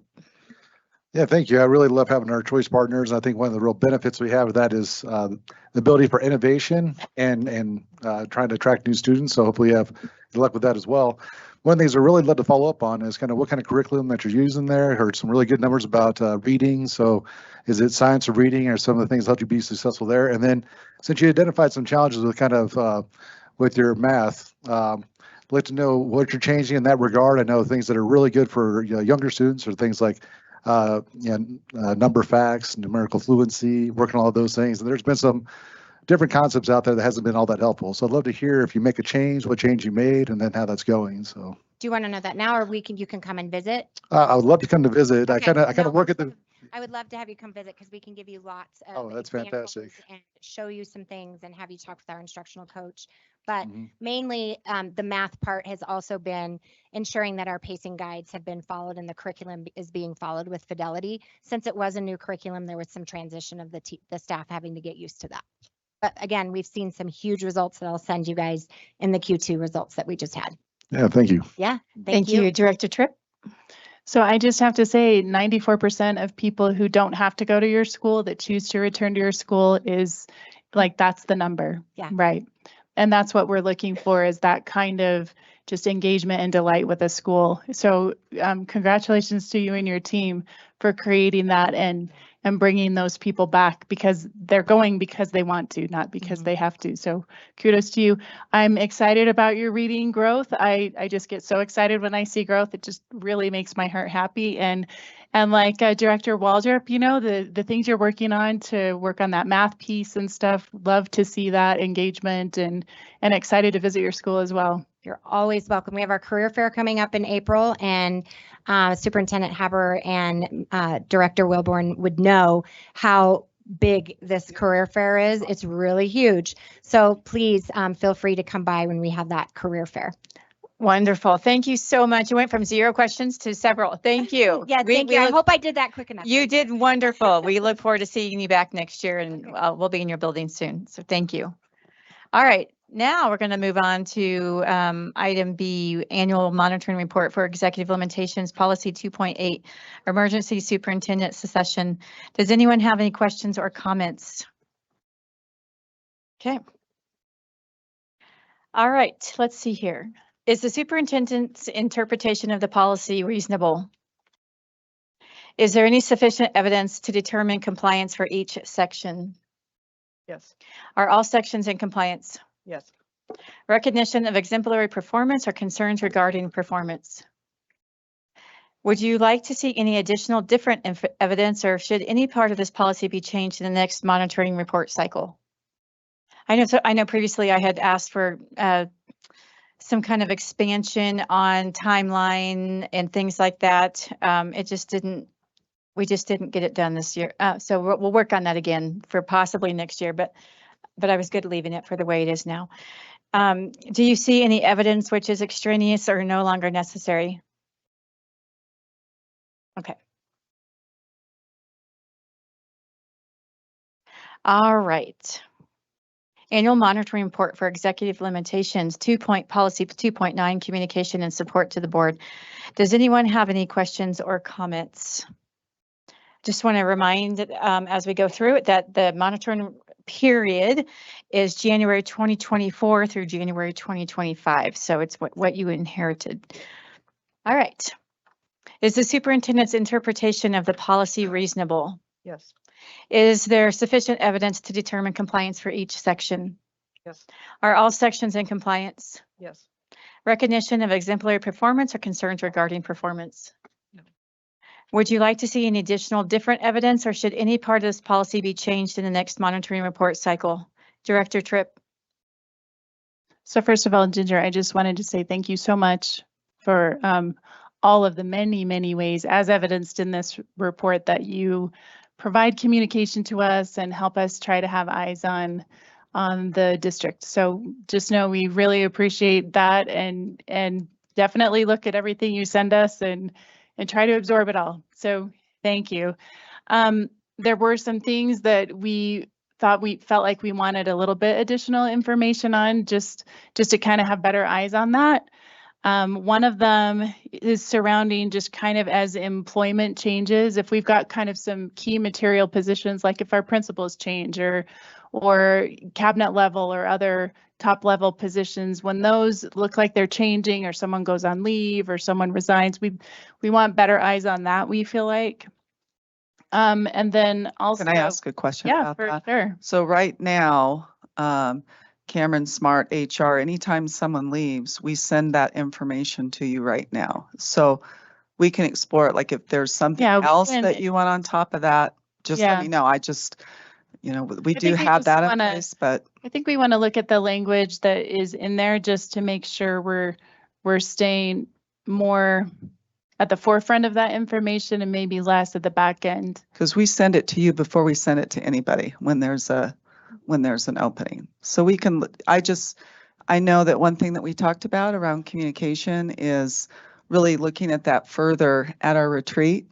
So when you're making the suggestions, I'll just take it as we're going to go deeper. What does that look and sound like? Here's what we already have in place. Right. Because I just want to make sure if there's something else that we're doing what all of you are wanting on that. Right.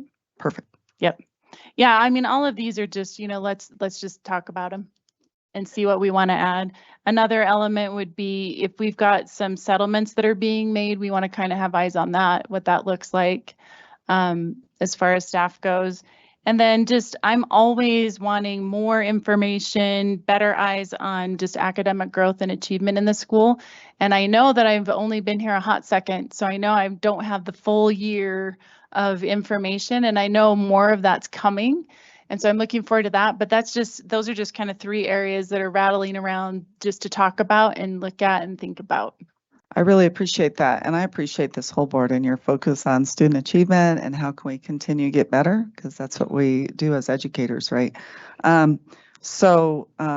Definitely with what I've asked Jolynn Patterson to do for us, and I was hoping we'd have it by today. I know she's got a lot going, but should be able to send it to you next week. Susan, can you follow up with Jolynn on that for me again?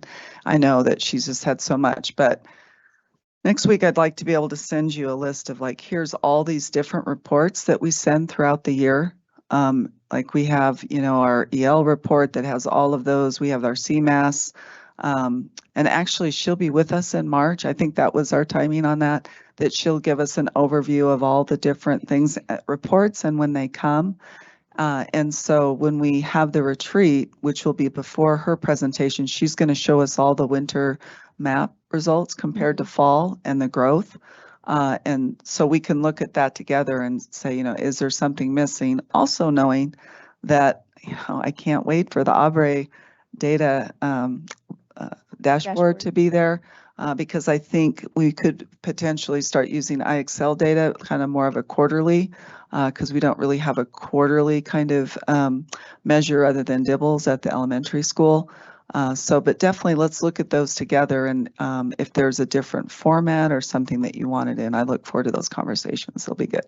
I'm excited to hear about the maps in March because I was at a school for another thing, and one of the principals had posted their growth that they had seen from the beginning of the year to this mid-year, and she was so excited. It was right up on the door, and I saw it and was so excited, and I would just love to see that kind of thing for all of our individual schools instead of just as an aggregate. So excited for all that. Thank you. Yeah, and you will see by individual schools, because we did individual schools with CMAS, and we'll have them for maps too. So it'll be fun. Fantastic. Yay.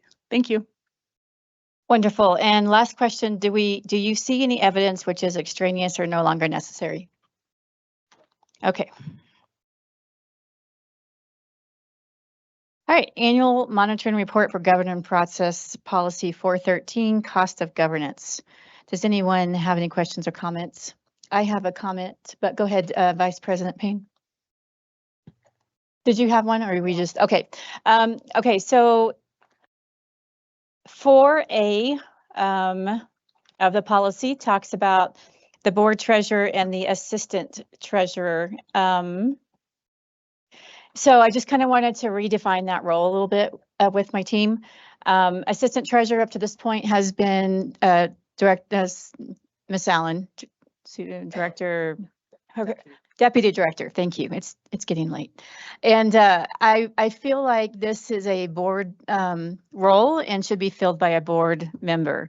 And so to that point, I would like to recommend Director Wilburn to be our assistant treasurer from this point forward. Does everyone kind of concur with that? Mr. Miller, do you have something? I think for purposes of this policy, that works. Okay. This is a policy that pertains to authorizing certain expenditures and decisions, correct? Correct. Yeah. Yes, for the board, like the board, it comes out of the board budget, so it's authorized. Have you had any opportunity to explore with admin whether from a signatory standpoint or things like that, that this would inhibit anything? No, the assistant treasurer will have to be a signator, Okay. but that doesn't seem to be an inhibitor, correct? Executive Director Kathy Watts, do you want to weigh in on that for us? Yes. Currently, as signatories, we have the president of the board and the treasurer. And so that assigning Director Wilburn as the assistant treasurer will not impact that function. Perfect, thank you. And I want to make clear, this is in no way, any kind of slight to Deputy Director Allen. This is, I just felt like it's a board role and should be fulfilled by a board member. So please know that. So if everyone agrees to that, then we'll make that change. Okay, very good. All right, I don't have any other questions or comments. Director Tripp. So we had been talking about board training, both for sort of normalizing a training sort of regimen, you might call it, for new board members, so that we always start at the same foundational level from a knowledge standpoint, and then also bringing in episodic, maybe quarterly training 2 or 3 times a year, bringing in training for the board to work on things that are kind of sticky for us or we don't understand or whatever it is. So more advanced level training. So I was looking about maybe adding something about that into 4.13 1.1. Is that what it's labeled on ours? 1A.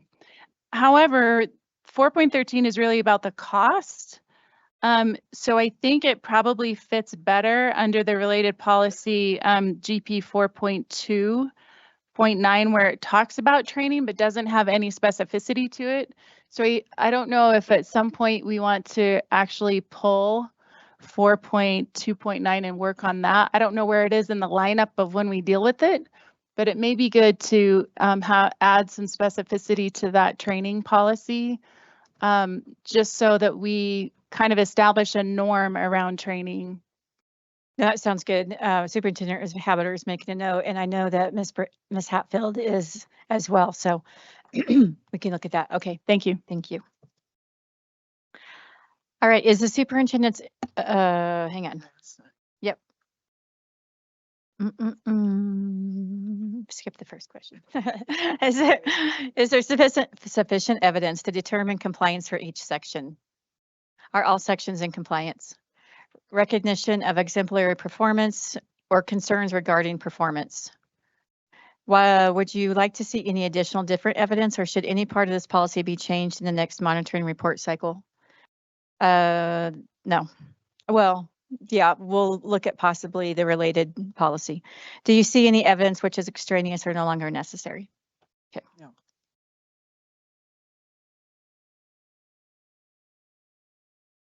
All right, school calendars for 2026, 27, 27, 28, and 28, 29. Does anyone have any questions or comments?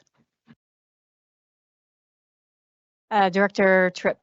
I just remember the last time that the school calendar issue came up, they indicated that it was a really hard process. So I just want to say thank you to the people that worked on that, Susan especially. Okay, yes, thank you very much. I know it's complicated, so appreciate it.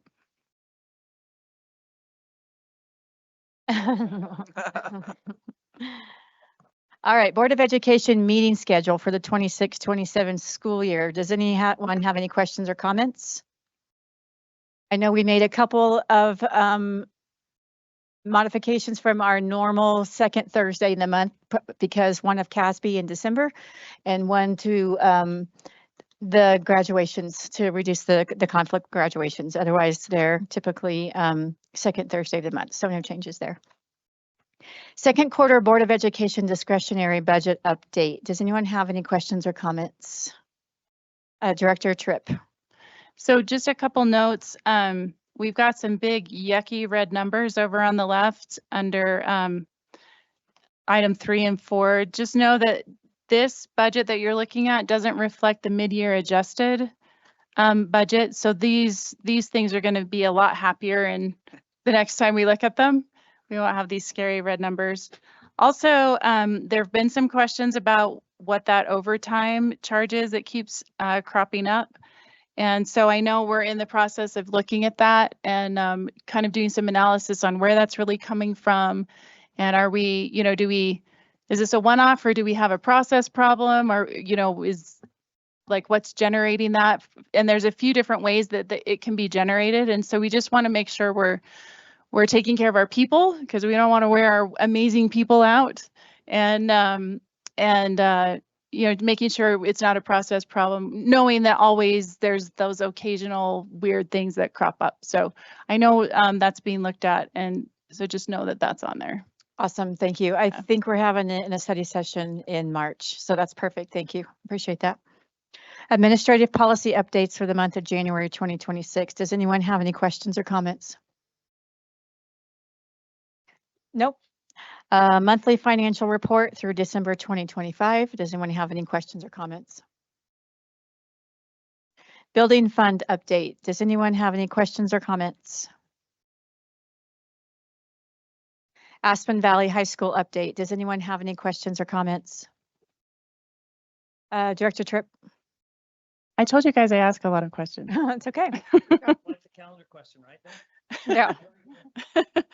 So I was just looking at the report on Aspen Valley, and there were so many strengths listed there, along with, some acknowledgement of some weaknesses and things. And there were some things I didn't quite know what they were, like what is big picture learning specifically, and how is that different than what's already been done, and kind of what are we hoping for with our leadership that's coming in there that we're excited about, and just kind of give us a little more like next things happening. Yeah, it's a really good question. We're really excited about the opportunities to hire a new principal for Aspen Valley, where we have an interim principal right now due to the late resignation of the previous principal.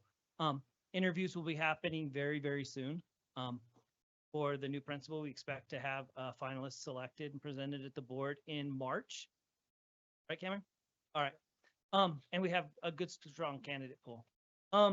In terms of big picture learning is an international network of, or it's an international framework that guides a network of schools that's designed to help students explore their post-secondary interests and connecting them to their interests in high school, and helping them develop the executive functioning skills and the academic skills necessary to pursue their interests.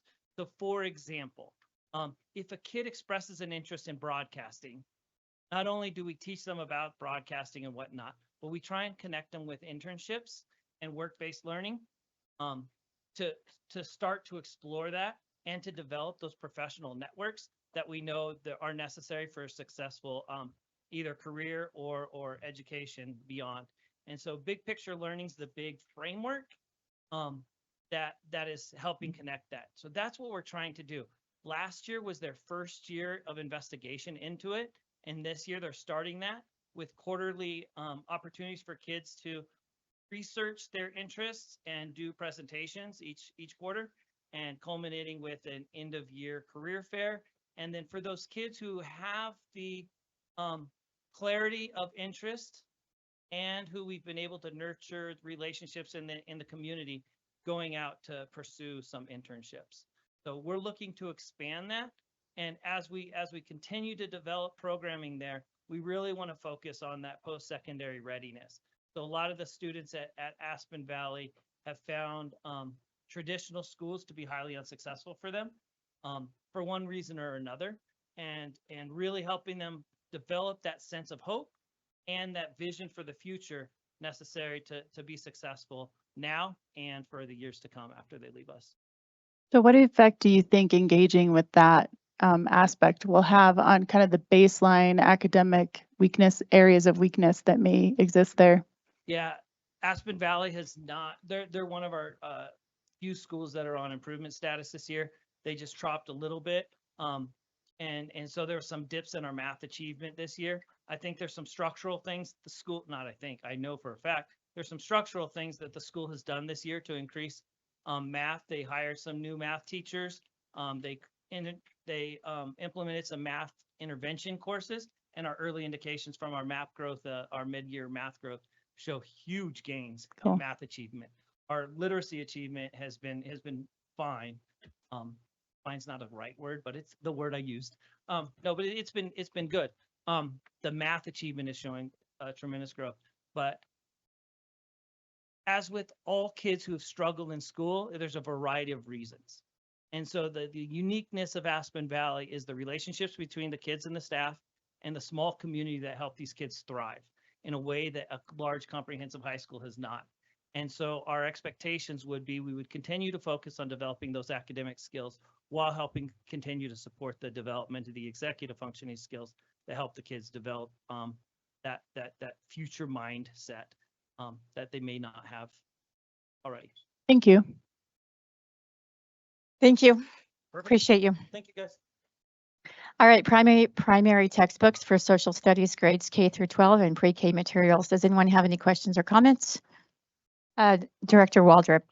Yeah, I was looking through a lot of the different reviews we got from the books, and there seemed to be kind of a theme that I started to recognize a lot of the books from the National Geographic, noting kind of ideological bias, things along those lines. So it seemed like the ones from McGraw-Hill and some of the other ones were right on track. A lot of good feedback, good ratings. So I'm not sure about supporting the books from National Geographic.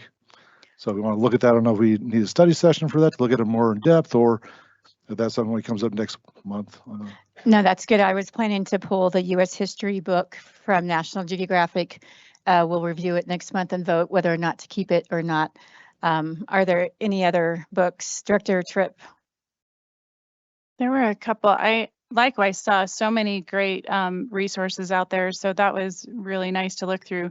There were a couple that I would love to look a little more closely at. One of them is Exploring Time and Place Colorado. It's by Gibbs Smith Education. And the other one is Who We Are, A History of the United States, also by Gibbs and Smith.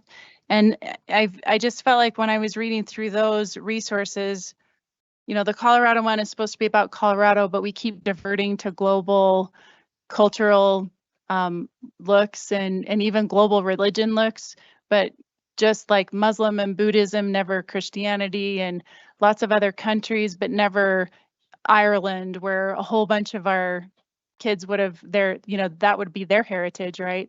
Mm-hmm. Ireland or Germany or those kind of countries. So it felt a little unbalanced to me. And there seemed to also be some heavy imbalance that way on the Who We Are book. So I'd love to look at those a little more closely too. Okay, are you clear on which books? Perfect. Did you have any questions for us at this time, or we'll just talk about it all next month? Yep, no questions. Perfect. Thank you. Any other questions? Nope. Okay, Thank you. Legislative updates. Presenter Amy Atwood, virtual. Thank you, Amy. Welcome to the meeting. Can you hear us okay? I can't hear you. You can't hear me? No, cannot.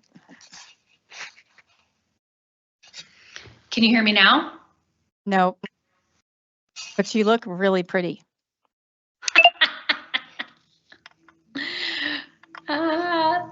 Now?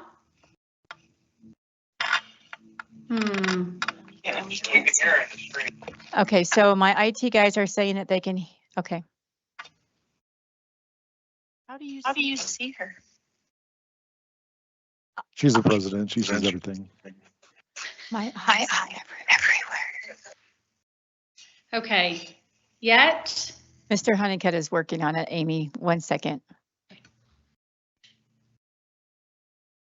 I think you should just start singing so that we would know when we hear you. There we go. Not a great voice. All right, what do you want us to do, Mr. Honeycutt? We can come back to me. Okay, Amy, Superintendent Haber is going to call you on her phone Okay. And we'll just do it via phone without the visual. So you can hang that up and she's calling you right now. I think this is a good time to talk about protocols when this happens, because I do think we can just call them, put them on speaker and on the mic. I've been in her position, and it's usually probably. Oh, all right, Amy, are you there? Can you hear me? Yes. All right. Welcome to our meeting, and the floor is yours. Hey, good evening. Amy Atwood, contract lobbyist with the district. I first want to say thank you so much. It is an honor to represent the district. When I can talk to legislators, stakeholders, regulators, the department, it is really an honor to be able to say that I represent the district. So thank you. Second, it has been wonderful these last few weeks to be able to meet board members, staff. Today we had students, so that I could host at the Capitol and show you a little bit about my world that I work in for you. And please, if anyone is up at the Capitol, whether it's staff, boards, students, just reach out. I'm happy to meet you, walk you around, do some introductions. Just please don't ever hesitate, even if it's on the fly and you're just in town, just give me a call, because I'm here for you and to help make connections for you. Thank you. Okay, here's the legislative review. We have been in session exactly a month. So if you remember, we started on January 13th or 14th, it feels like years ago, but when we go 120 days. So we finish on May 13th. So we put 70% of our work, whether it's lobbyists or legislators, into 120 days. So it's a crescendo. So it just gets bigger and bigger and bigger as it goes on. We have had 200, a little bit more than 200 bills that have been introduced. We expect to see about 700. So we're not quite a third of the way there yet, but we're certainly on our way. The education bill count is down this year. I was actually speaking with some other education K-12 lobbyists yesterday, and we were really surprised that we're under 30, 40 bills right now, which is unusual, but I believe that it is a reflection of the budget situation. And so the state budget is in a hole by about $850 million. And it's not that the state doesn't have more money coming in or that the state economy isn't growing. It is. It's just that expenditures are outpacing the revenue. The big culprit of that is Medicaid. It is not so much K-12 education. It really is Medicaid. Colorado, anytime that there was an opportunity to expand Medicaid and bring more people into Medicaid, the state, the legislature decided to do that. So Colorado has a very large Medicaid population, and with the services that are being offered, those services are outpacing the revenue. So the governor has said that his plan, and I believe this is the legislature's too, is not to pull back on how many people are on Medicaid, but look at the services that are being offered. So I believe that the state will get its Medicaid budget under control here this year and into next year. It started last year. So what does that all mean for K-12 education funding? If you remember 2 years ago, the budget stabilization factor was totally bought down. So for 2 years, we haven't had a BS factor. We also had a new school finance formula that passed and is on a 7-year implementation. We're into the first year. Well, with those two things, it has cost a lot of money to the state. So we're in a position now where we're in a deficit budget situation, and to continue the rollout of the new finance formula, it will further exacerbate the budget situation in the state. So I have spoken to Ginger about this for months and months. Becky as well. Staff is well aware of what is happening with this, and that rolls into when you're planning your budgets. What we plan for next year, or I'm sorry, what we think will happen for next year is that there will be a pause in the rollout of the new finance formula. So what does that mean? It means that we will be flat going into next year. So for the 26-27 budget, I think it is safe to say that the best we can hope for is a flat year. By pausing the rollout, that saves the state money by about $250 million. And it also means there were some other things on the table like specific ownership tax, a new BS factor. This is a way so that the SO tax and a BS factor are not implemented by pausing. So Ginger and I have talked about this, and right now this seems like the path that the legislature will go. We will not know for sure if that is the path until the end of the first week of April. That is when the state budget is passed. We'll have good indications in March, going into the last week of March, but we won't actually know until the end of the first week of April, just to manage expectations on when are we going to know. So that's the budget update. I want to stop and see if there are any questions just about the budget. Any questions? Vice President Payne. Well, and Amy, one of the things that when we were at the Capitol, I think that was poignantly put out by many of the legislatures and you, was the fact that since 2019, there's been 6,000 additional state employees hired under the governor's office or under the state government.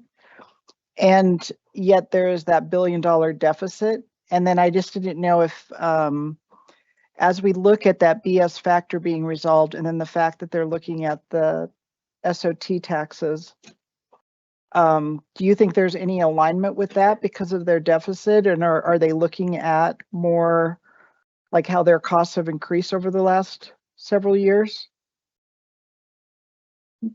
Yes, I do. Every single department is having to cut. So every department, whether it's the Behavioral Health Administration, CDE as a department has had to cut and cut FTE, corrections, healthcare, policy and finance department. So every single department has had to cut between 1% and 3%, just straight off the top. And then any open positions, they've had to justify filling those open positions if they are going into the year with an open position. So to answer your question, it is not just healthcare and K-12 having to look at their budgets. It's every state department and program. So there are also other programs that are cash funded that are going away, and those cash funds are being swept. And there are grant programs that, really the grant programs were the first thing on the table that were cut, and many of those were cut last year. So all the fancy math of sweeping funds, refinancing, to get the most out of interest, all of that happened last year. And then this year, the cuts are staff and programmatic. No, that is really helpful. And then I had one more question, but it's off the topic of budget, just new legislation that's being procured on the Evergreen. Are you familiar with that one? Okay, so let's just finish with the budget real quick. Yep. Any other questions on budget? Nope, no more questions. Okay, let me just go into bills real quick before we jump into a specific bill. Okay. So you have a bill, a link to the bill chart, and that currently has 21 bills that would have a district impact. So we've reviewed these bills. We meet with, just yesterday, met with staff and board members to go through the budget as well as bills that have been introduced. So just know any bill on there, if you have questions, please ask me. If you're ever in a meeting and someone mentions something about some bill, you don't need to have the number. Just email me, text me. I will know what you're talking about. I'll likely be able to track it down and can get back to you. So please also use me as a resource like that, real-time resource. Okay, so let's get into bills. Does anyone have any specific bills they would like to talk about? Thanks for the prompt. But yeah, that was beautifully done. The Evergreen School Safety Bill from the Evergreen School shooting. I think that part of that bill we see in alignment with the federal government to increase the response of social media companies to 72 hours to respond to warrants when we have a potential threat of violence. The safe firearm storage and community risk training, really for educators and law enforcement across systems to understand how we assess risk and the implementation of extreme risk protection orders and intervention steps. So that was the one I was going to ask you about. Sure. Okay, so that bill has been introduced. I'm just trying to flick through. Do you know the number? That's okay. Yeah, I do. Well, I think I do. I have it up, but I'm looking for the number here. Policy Authority. Pull it up. I just want to make sure that I have it up. Okay, it's Senate Bill 4, I believe. So expand list of petitioners for protection orders. So this bill is the red flag law bill. It is expanding red flag and who can go to a court and say, hey, we think that there are firearms and those firearms need to be removed. This bill particularly brings in teachers and school districts as being those that can report underneath a red flag law. So that's what this bill does. And one more thing. Oh, go ahead. It is also going through very quickly through the process. It has already been through the Senate and it is up on the 2nd in the House. Well, and the way when I look at it, I think a big part of it is the delay. And obviously, I don't know that that was the single biggest factor because the FBI could have shared information prior about behavioral concerns and behavioral crisis, but looked at it as an investigative warrant process. But when I look at that, maybe we're talking a little bit of it's also in alignment with the federal act. Is that correct? That's really what I wanted to, and we can talk offline later. I just wanted to see if you had an update on that. Let's actually talk offline on that with the how it laces in with the federal. Okay, no, that would be great if we could do that, just to keep it on our radar. Are there any other questions about other bills? Nope. Okay, we have no other questions, Amy. Okay, great. Thank you. Thank you. All right, external reviews 2025, 2026. Superintendent Haberer. And Dr. Field. Okay, hi you guys. So I'm going to spend a few minutes talking to you about our external reviews that occurred this past fall, and remember that they are a part of our accreditation system. Do you guys have the PowerPoint ready?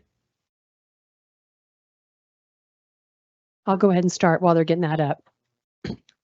So external review, which is on its way to the TV screens, is one part of our district's 4-part accreditation process. And just to remind board members, our accreditation process consists of the UIP, which is a Unified Improvement Plan, the site plan, external review, and then our absolutes. And tonight I'm going to share with you an update on what we did this past fall with our external review. Excuse me. It is conducted every 3 years. And it is facilitated by these lovely people sitting here to my right, and also some of our learning services directors. And then also Jolynn and I did TCA this past fall. Principals get to invite a panel of experts on a topic they come from other schools, they come from the community, they come from other school districts, they come from universities. It's an awesome experience. Principals create a research type question that will be answered by the outside panel. This year, we had 13 schools undergo an external review, and we typically, the time frame we pick is mid-September up to Thanksgiving. So there's about an 8 or 9 week window where we are working these. So this is our list of schools, as you can see, this past year. So, and then next year, there'll be another 12, 13, 14 schools that will be up. And in our accreditation handbook, in the back of the handbook, which you all will get to see in March, you can see the schedule for all the schools. We have the external review cycle. You can look back 5 years, you can look forward 5 years, and then we also have the site planning schedule.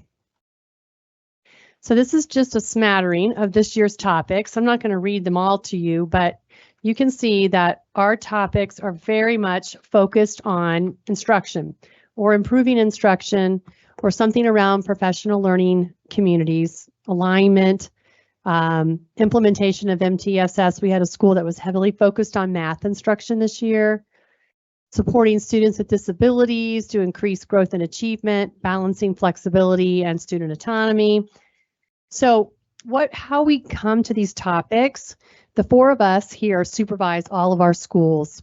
And in the fall, principals are very much engaged in writing their unified improvement plan. And that is a requirement from the state of Colorado. And that is based off their CMAS data. And their CMAS, remember, they take CMAS in April and we get results back in July. And then about the end of August, beginning of September, each school gets a school performance framework and the district gets a district performance framework. That's the one that said we were accredited with distinction. So principals are building their improvement plans based on their data. And so the 4 of us have ongoing conversations with principals about their data, not just CMAS, but also their NWEA MAP growth data. And if they're in the elementary school, their DIBELS data. So we're constantly talking with them and they know areas that they want to focus on. And there's always something to focus on. And so the 4 of us work with principals to develop a research type question. And then we'll sit and talk with them about, okay, so if you want to work on math instruction, these are some people I might recommend that you reach out to. So sometimes it's other principals. A lot of times it's TOSAs, teachers on special assignment in our office, or directors, or other math teachers, or professors, or whatever. And it's typically about 6 to 8 people, which leads me to the expert panel. And the expert panel is comprised of internal and external professionals. We include, like I just said, teachers, instructional coaches, administrators, researchers, professors, and teachers on special assignment. And when they get to the school that morning, the expert panel receives a briefing about the process, followed by a presentation from the principal. So really the only big thing the principal has to do, well, they have to do a lot of things. They have to find the question, they also have to have their guiding coalition or their leadership team, be in the know and also give input into that question. And so we will also have them pick the expert panel. They have to buy the food, create the agenda. And then about the first hour, they spend just giving an overview of the school, the history, the data, the unique characteristics, what they've been working on, where their challenges are, just so that the expert panel can get a whole idea of what they're going to be observing that day. So then throughout the day, the panel collects data, and through observations, interviews, student and staff panels, when we get into the high schools and often the middle schools, we'll get students that will come up and speak to us as well about what the question is that's being asked. Of course, teachers will speak with us, and sometimes the way the principal will schedule it is like during lunch, different people will, cycle in through their lunch period and talk to us about the question. So it is lots of observations as well. We have an expectation that we want to be in classrooms, and so we'll probably spend 2 to 3 hours on an external review actually just in classrooms observing. So then the findings, once our data is collected, and what I mean by our data is collected, so about 1 o'clock in the afternoon of an expert panel, the team comes back together and we just kind of brainstorm, like, what was salient? What did we see? What did we hear? What did we observe? And we have a job to answer their question. And in the other document that was included in your board packet, we keep a running record of it through the fall. We also send this out to all principals just so they can see what other schools were asking and what recommendations and commendations were made. But what we do is we get together and we start talking about what we saw, what we heard in response to the question that was asked. So I as a facilitator, Jolene and I facilitated TCA, which was a really big school because we did the whole campus. And we worked in separate groups, but we just start documenting and recording what we saw, what we heard, and then just some commendations and recommendations. We typically always start with commendations, like what were all the awesome things we heard and saw while we were visiting today. The focus is always on growth and improvement. So we like to build on strengths. We like to challenge thinking, stretch thinking. And as you saw in this document, there's a lot of recommendations. And we've even talked as a team, like, are these too many recommendations? There are a lot of recommendations, but when you bring together a group of 6 or 8 experts, they have a lot to say. And I just also want to point out that being invited to be on an expert panel is just as good as the school receiving the report, because you learn so much that you can take back to your own school or your own team or own department. And plus you learn a lot about the school. So the findings are shared with the principal. So that day, like for example, Jolene and I did TCA, we excused the team because we had a pretty rough draft of the commendations and recommendations, and we kind of walked through a rough draft. And so we met with their whole leadership team. There were probably 15 of them. And we talk about the commendations, and then we had some recommendations for them based on their question. So then I go back that night, and that through the next week, we start working on the actual formal written report, because we do send them a written report as well. And then once they get the written report, our goal is always 7 to 10 days, because they're always chomping at the bit to want to talk with their teachers and their staff about the findings and the great things and the areas for growth. And then PSSGs also, the 4 of us, will follow up later, like within the next few weeks, and talk about what would be low-hanging fruit right away that we could do based on this question. What would be some things we could do immediately? And then what are things that are more long-term, like you might consider starting next semester or in a year? So I just want to kind of give you an example. So I serve as the supervisor of the principal, Laura Cressup at Antelope Trails Elementary School. And she's on the second page if you want to look, or actually she's on the third page. Her recommendations are. So one of her recommendations from her external review was to scaffold during whole group instruction. So really what that means is, like, the whole class is together and the teacher is teaching, and the teacher is making some adjustments based on student needs in the classroom. So one of the things that the external review team recommended is, how can teachers be very intentional about building and scaffolding to support rigorous grade level instruction and text for students who struggle to learn? So Laura and I had a long conversation about that, and this past January, on our January 6th PD day, she invited one of our fabulous TOSAs, Kelly Lorilla. She's on the literacy team with Andy Ruskin, and they did an all-day training on how to scaffold instruction during whole group instruction. And Kelly also continues to come back, and she provides ongoing support for grade level teams based on where they are. Another example was that, one of the other recommendations was to use targeted activities during small group instruction in all tiers.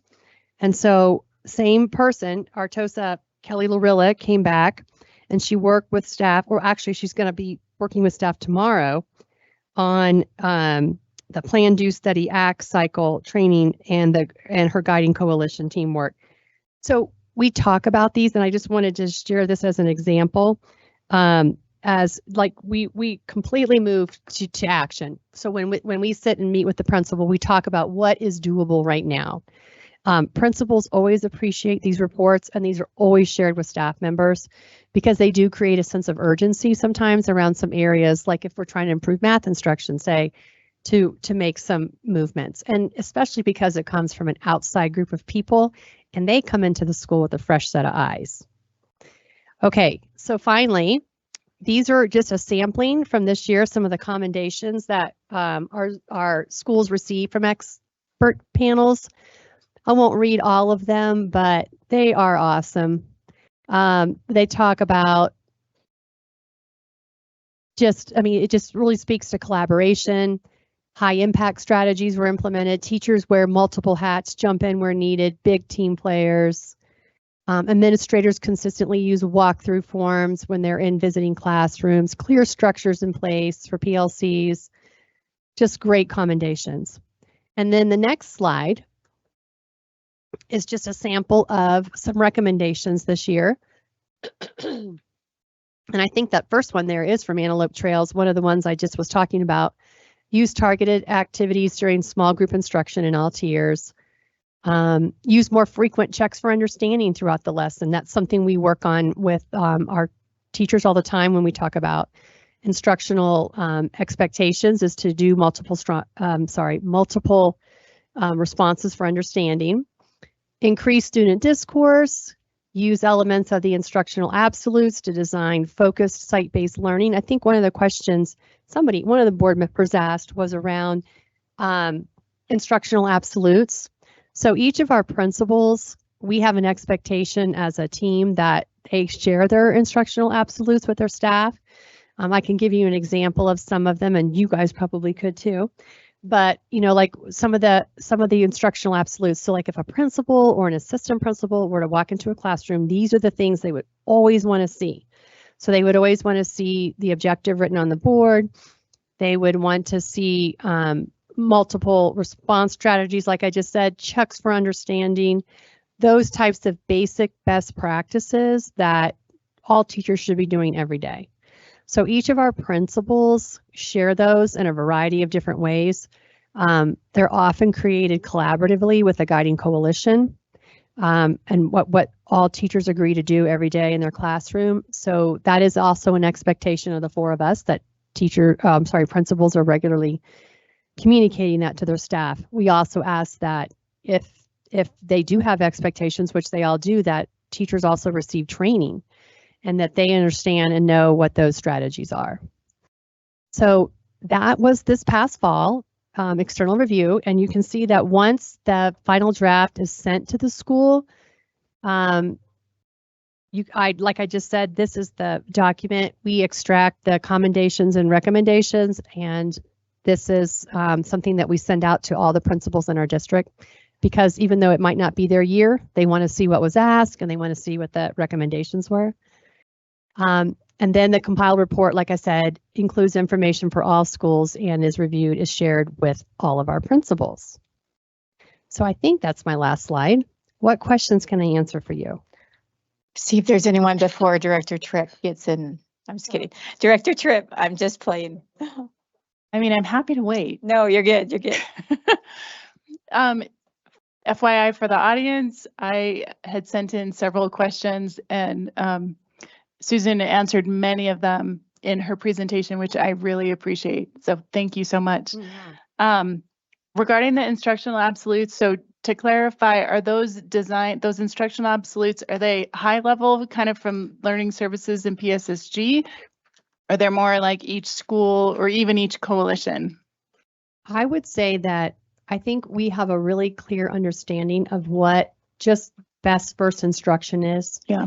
We talk about it all the time. We do a lot of training around it, and it's always an area that we're focusing on. And each principal in their school knows what their instructional absolutes need to be. So they are unique by each school, but if you were to look at them together, if I would have Tacey come up and tell me a couple of her schools' instructional absolutes, they would be very similar.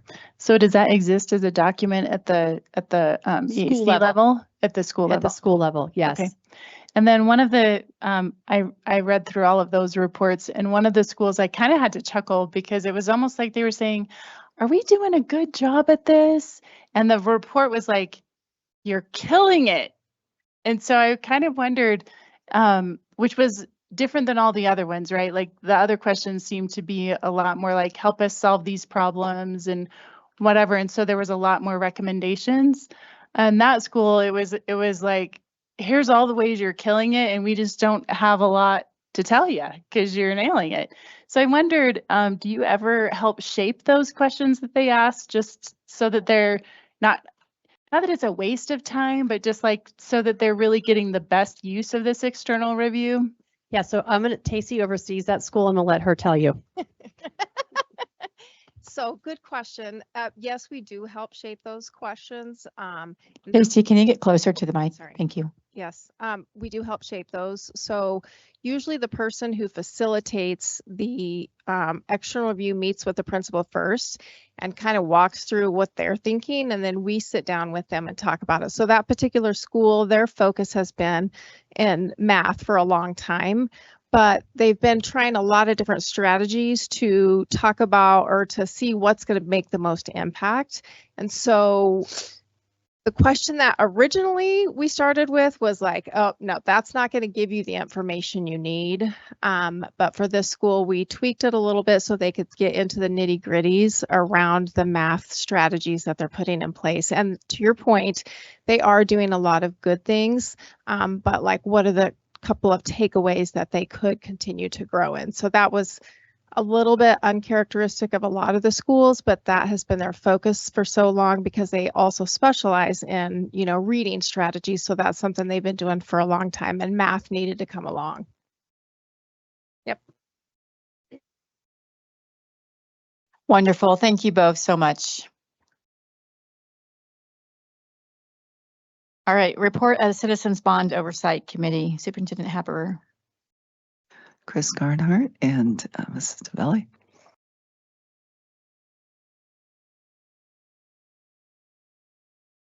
Hello. A lot of you are new. My name is Jessica Chiverdi. I have 2 children in District 20, and I am also employed in the district, but I serve as a volunteer on the CBOC committee. So I'll be providing you with an update on where we stand.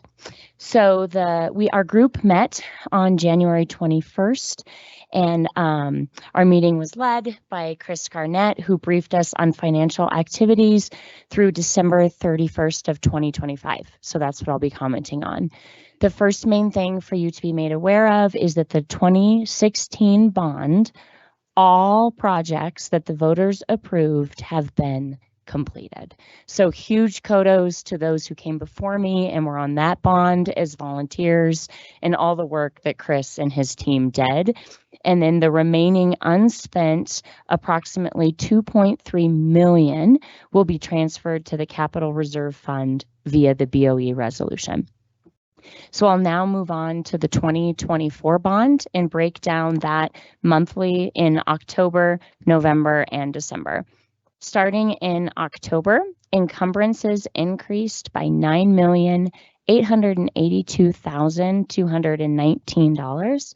This included $88,402 for LED lighting surveys at over 30 locations, $8,120,817 for TCA East Campus addition to create administrative, classroom, and gym space, $1,673,000 for the new Air Academy High School schematic design.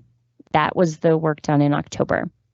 November, encumbrances increased by $802,031. This included $784,546 for gym floor replacement at 6 locations: AIES, ATES, DCCES, FRES, HPES, and PIES. $10,000 for HVAC designs at RCES, and $7,485 for new Summit Charter Academy window replacement. That concluded the work in the month of November. In the month of December 2025, encumbrances increased by $649,885. This included $249,885 for the replacement of sinks and countertops in restrooms at 4 locations. This one I'm really excited about. $400,000 for the restoration upgrades at Foothills Elementary School where I work. And let me tell you, our bathrooms are bad. And as of December 31st, 21-25, 37% of the funds have been spent. The building team will receive pricing for LED lighting replacement and security window film in February. The plan is that some of this work could be done as early as summer 2026. Our next meeting will occur in April, and I will brief the Board of Education soon after. Do you have any questions for me? No, thank you so much for sitting and waiting and presenting to us. Great news.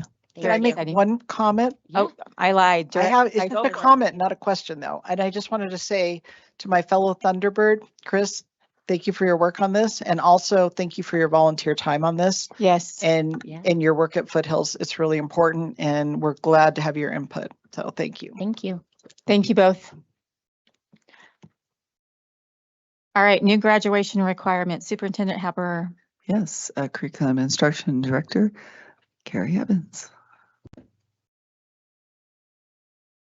Good evening, and I should have a slide deck coming up. While that is coming, I will just go ahead and get started. So I am here to present a recommendation for updated graduation requirements. And the purpose of the update is to ensure that we comply with House Bill 251192.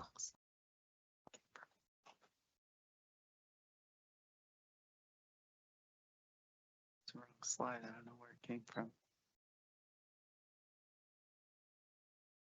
You can go ahead if you don't want to wait. Well, okay.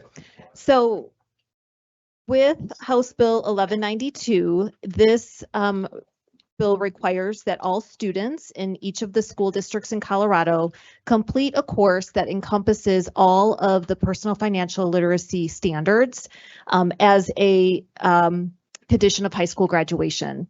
It also entails that beginning with the class of 27-28, that all of students' ICAP must include exposure to federal and state financial grades, so the financial aid, so the FAFSA and the CASPA.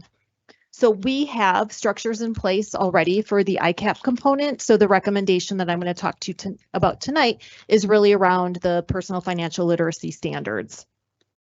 While the law actually went into effect this year, there was great discretion around how each individual district implemented the law. So we had some flexibility with when we would put these courses in place. So we put together a committee. It was a working group to establish what the requirements of the law were, and then how we could ensure that we were meeting those requirements in a manner that fit for each of our individual schools.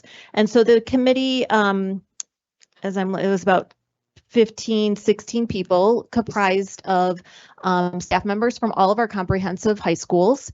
It included teachers from social studies departments, math departments, business departments, as well as administrators.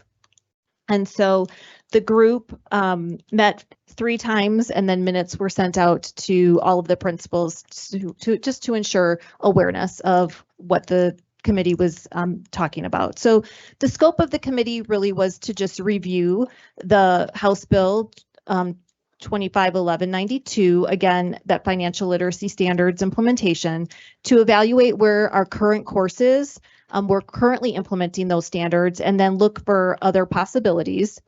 They were tasked with considering current staffing, scheduling, and just student impact at each of the schools, and then ultimately to present a recommendation to you all.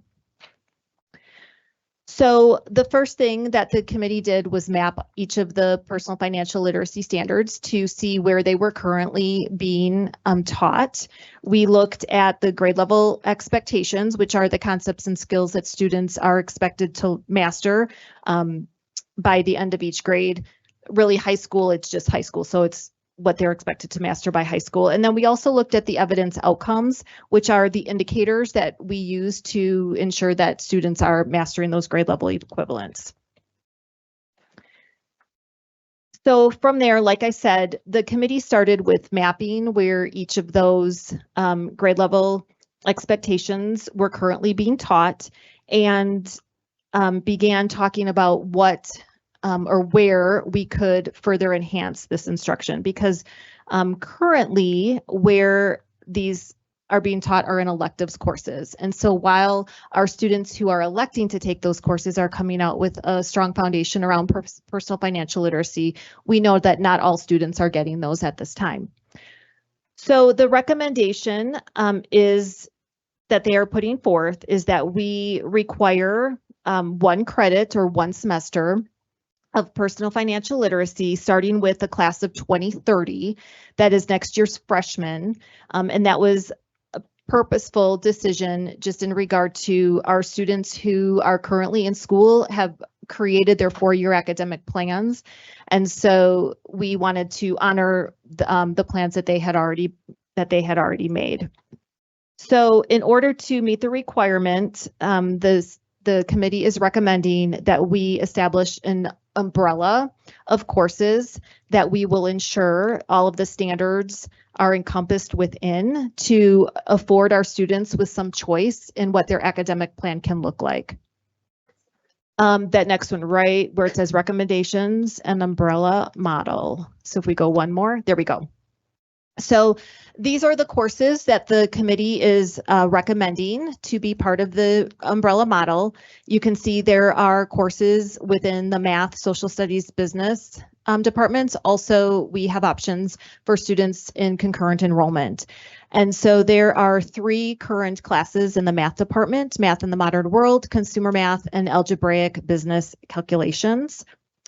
We currently do not have courses in the social studies department that would encompass these standards, but we are proposing that when courses are put forth to the board next year, that we would create an economics course with an emphasis in PFL, and additionally an honors economics course with an emphasis in PFL.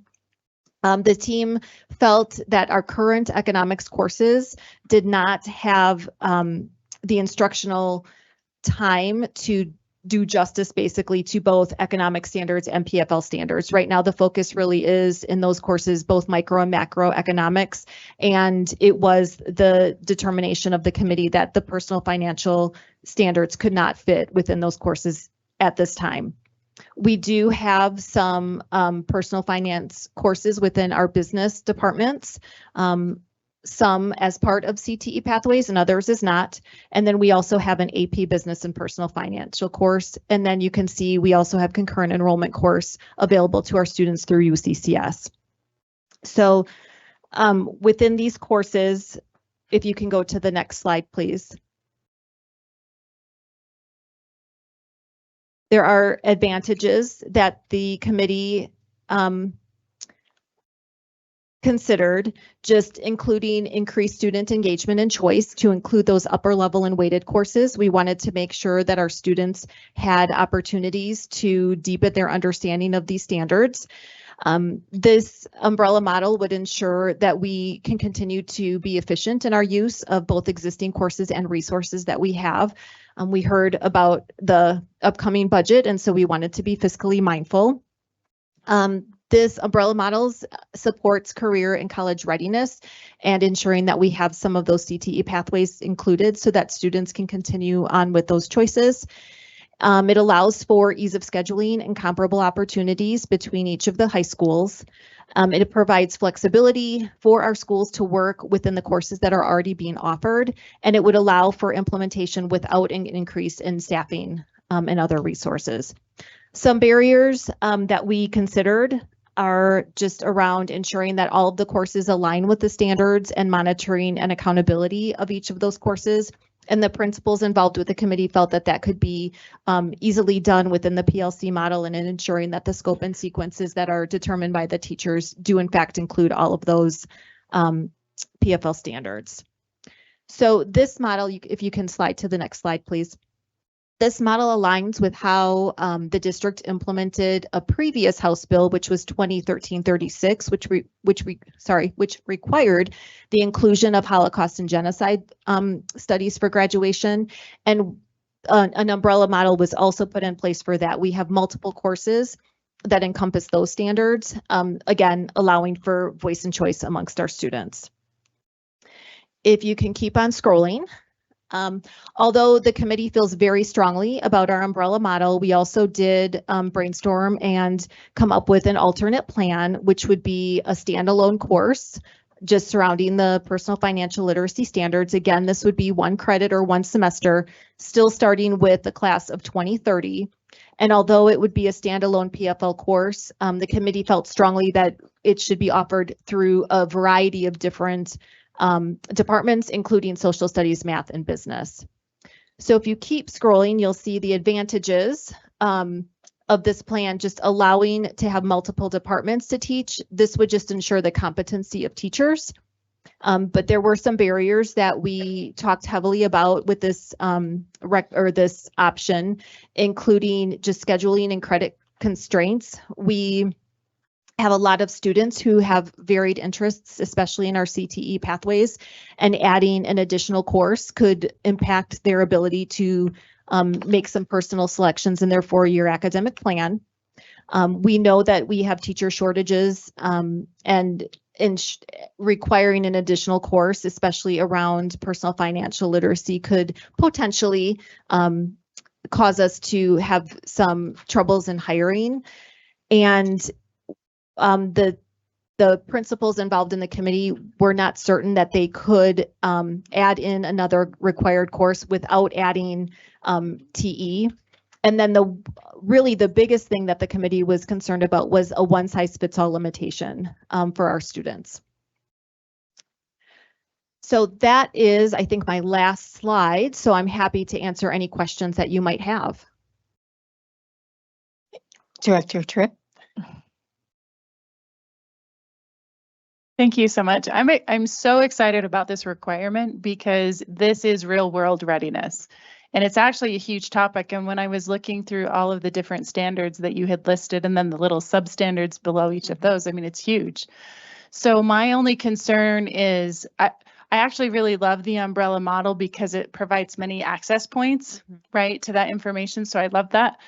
My only concern is that by having it scattered across so many different disciplines, I'm worried that we don't provide the focus that actually allows for mastery of the topic, or at least enough exposure that the kid knows they saw that somewhere, right? Because sometimes you can ask a graduating senior, like, well, what do you understand about that? Well, they never told us anything about that. And I'm like, really? Maybe they did. So that's my concern with the umbrella model, is just we have so many standards. It's such a really applicable, crucial thing for any kid who's going to do whatever they're going to do post school, right? And so that's my concern. So I'm just wondering about that, the mastery and the cohesiveness. So when we were discussing, when we started with the committee and started mapping where the standards are currently living, right. The majority of standards are actually living in those courses that we identified under the umbrella model. And so the teachers who are currently teaching those courses along with the principals felt like it would be a pretty simple way, or a simple task to fit in the rest of those standards to each of those courses. It's one of the reasons why we did not include economics. Like I said earlier, it's just both economic standards and the PFL standards are pretty heavy. And so they just did not feel that the way our economics courses are currently being instructed and the syllabi, I guess, that are in those courses, that it just wouldn't fit within the instructional time frame. And so the committee was very thoughtful about the courses that we could fit those under, which is why it's an umbrella model. However, there are not very many courses at this time that would fit all of those standards. It was a very deliberate decision.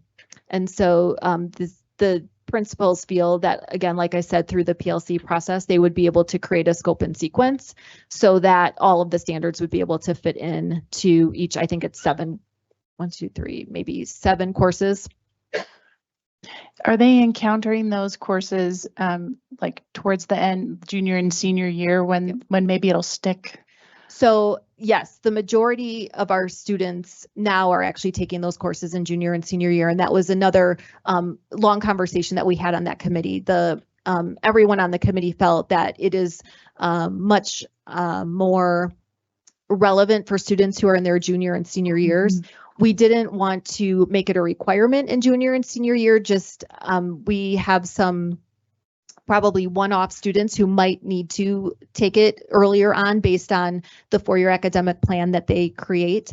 But the intent is to have the majority of our students taking it in the junior and senior year. Okay, thank you. You're welcome. Director Waldrop. Yeah, this sounds like a fantastic class. My daughter's currently taking the class through UCCS. And that one tends to be more geared towards like how do you pay for college and move through those kind of processes. And one of the things I'm wondering about, since this is a new law, do we have any vision yet on textbooks that might be, because if it's going to be offered in different, academic disciplines, imagine they're going to have some kind of textbook. If it's be one semester, there could be different types of textbooks. Is anyone developing those textbooks? Have you been seeing that in the process? And then also, are they going to have hopefully like a variety of different types of economic models? Like I said, it's gonna be hard to do micro and macro economics in one course, obviously. Yeah. But also getting an idea of, Ludwig van Mises and other kind of economics, Milton Friedman. Is it gonna be theory based as well as kind of practical, or is it gonna be mostly practical application? I think, obviously it's new, to your point. There will definitely be, though, a balance. We want to match that practical experience for our students with the theory. To answer your questions about the text or resources, interestingly enough, these standards actually live under the social studies branch. And so there are a variety of resources that are up for review right now that encompass all of the personal financial literacy standards. And so I can't remember off the top of my head how many options we had, but I think there were at least 2 or 3 different texts up for review that were presented tonight that you guys will take to consent next month. And so we will be looking through those to enhance that instruction beginning with our freshman class next year. Thanks. You're welcome. All right, thank you so much. Thank you. Appreciate your time. Mr. Belcher, how many people have signed up to speak during public comment section 1? We have 2 speakers.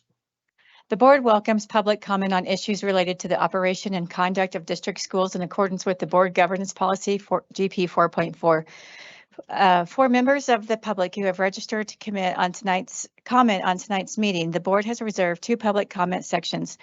The first public comment section is for the individuals who are speaking on specific agenda items and ASD 20 students. ASD 20 students will be called up first, after which individuals will be called in the order that they appear on the sign-up sheet. The second public comment section is for individuals who wish to speak on a general topic not on the agenda.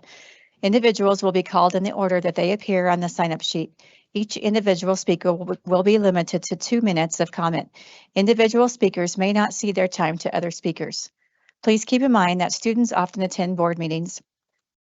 Speakers' remarks, therefore, should be suitable for an audience that includes kindergarten through 12th grade students.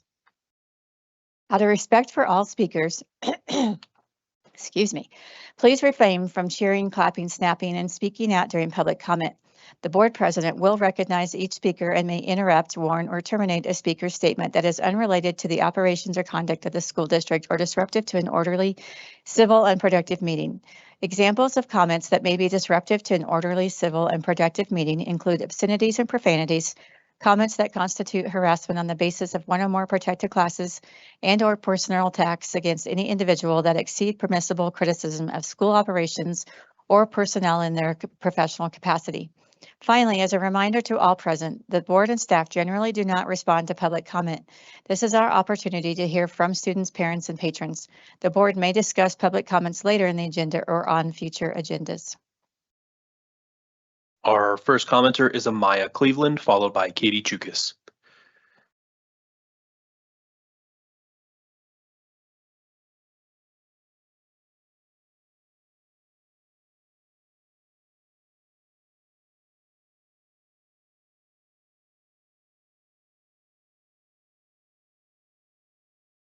As well as the president of my high school's book club and a member of our library advisory group. When I was younger, my parents couldn't convince me to pick up a book, but it's not to them I credit my love for learning. My elementary school librarian was the one to introduce me to the series that would shape the learner and reader I am today. And when I finished Harry Potter, she was there to start me on my next adventure. Her guidance is what I needed to ignite my passion for learning. So when my father took my families overseas to serve in the military, we were only able to carry with us one book. If it were not for the school library on base in Seoul, South Korea, I would have never found my passion for writing and medicine. When I came back home to American soil, my need to learn only grew when I discovered the resources ASD 20 libraries provided. In 8th grade, I competed in National History Day, winning 1st in region and 6th in state for my essay on the 19th Amendment. My personal victories could not have been accomplished if not for my school librarian and her help guiding me through sources, scouring the library, and supporting me as I wrote and studied. When I entered high school, my drive only grew. My school librarians helped me with all my requests and interests. Just last year, they aided as I studied hospice care, taught myself medical ethics, and found books on the impact of grief. This knowledge was used during my Hostess International competition. Now, as a junior, I go to the library to further my curiosities and connections. Last semester, I was able to teach myself financial literacy out of ASD 20 provided books. Throughout my education, I was a refraining little girl, the curious reader, the researcher, and the learner. As I enter my senior year, I am prepared for life beyond my youth. I will take the love I have garnered from school libraries. Thank you. Appreciate your time is up. I'm sorry, your time is up. Please vacate the topic. Our next commenter is Katie Chukis.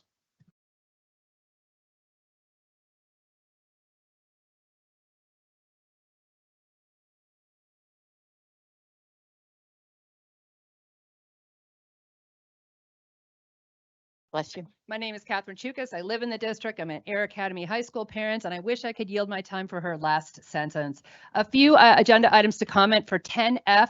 The May 2027 board meeting should move to a different date. For those of you who've been around a while, there needs to be a May meeting where the preliminary budget is shared. The May 6th date will not allow this because CNDI for the Colorado legislature will be the following week in May 2027. Schedule a board meeting for May 20th or May 27th, or alternatively have 2 board meetings set on the calendar for May and do it now. For the item about personal finance 11C, as you know, I'm an economist by training and I know a lot about the math and business sequences at high schools with business CTE. Math classes are 2 units, so 2 semesters. So it will be confusing to say there's an extra semester of math for personal finance. And the AP business with personal finance is a 2-semester class, so 2 units. So it will have to be planned in light of all of the other business and marketing classes required to be a DECA compliant award-winning business CTE. Not a concern, but I want that decision to be more accurate. As a parent, I do not have a concern about the current book review process. There were hundreds of hours of staff time spent with the board to come up with the current process. Do not change it. What I am concerned about is the hiring of a controversial law firm on a month-to-month basis. There's a controversy with this law firm last night in Pueblo D70 and a controversy last week over on the Western Slope. They are too controversial for a stable district. I encourage the administration to go back to the RFP process for educational law firms statewide. We're going to get better financial terms and better representation by other firms and no controversy. Start that process now and you can have better legal counsel and a cheaper legal counsel by April 1st. Thank you.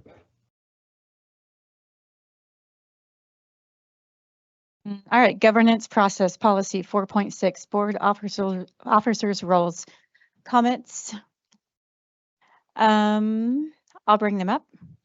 So this this policy is on the board officers' roles. We talked about adding, do you want to fill in or no? We talked about adding a couple of things. So in 1A, adding the time frame of no later than 7 days being, notifying the board, and then adding a little bit upon request of any board director, provide to the board an overview of interpretive decision through a method consistent with law and board policy and without requiring public discussion of confidential matters except as required by law. Are there any questions or concerns about adding these things in 4.6? So I just wanted to Director- ask Brad, since you're here, one of the things in looking at this policy was kind of like the burden that would fall on the board chair with the all language versus kind of, like maybe offer them an interim, so it doesn't just all fall all over on you and you're responsible for everything. The other question was surrounding if there's a difference in opinion maybe about whatever that interpretation was. And so, handling that scenario where maybe a decision is made and then you find out about it and you don't agree, but now it's the codified decision for interpretation for a policy, all of which is not to pick on President Shandy, who is doing a fantastic job and is a great person to work with, but just looking at what that policy might make sense to be. So then, kind of came up with some ideas and whatever. So I'd love to hear your thoughts. Brad Miller here. Thank you for asking. I'm going to defer. I'm going to play the lawyer game and say I'm going to get back to you on this after I take a look at it. We have some of our functions as board officers are defined in statute, and we want to make sure that I get you up to speed on that. And then I'll go through it and get back to you with a report. I'll give a written report to the board in the next few days. Okay. Any other concerns or questions about changes made? No. Okay, very good. Mr. Belcher, how many people signed up to speak during public comment section 2? We have 4 speakers here tonight. The board president will recognize each speaker, and consistent with GP 4.4, comments will be curtailed if remarks or behavior becomes inappropriate. The board president may interrupt, warn, or terminate a speaker's statement that is unrelated to the business of the school district, inappropriate for K through 12 students, or disruptive to an orderly, civil, and productive meeting. Thank you for cooperation.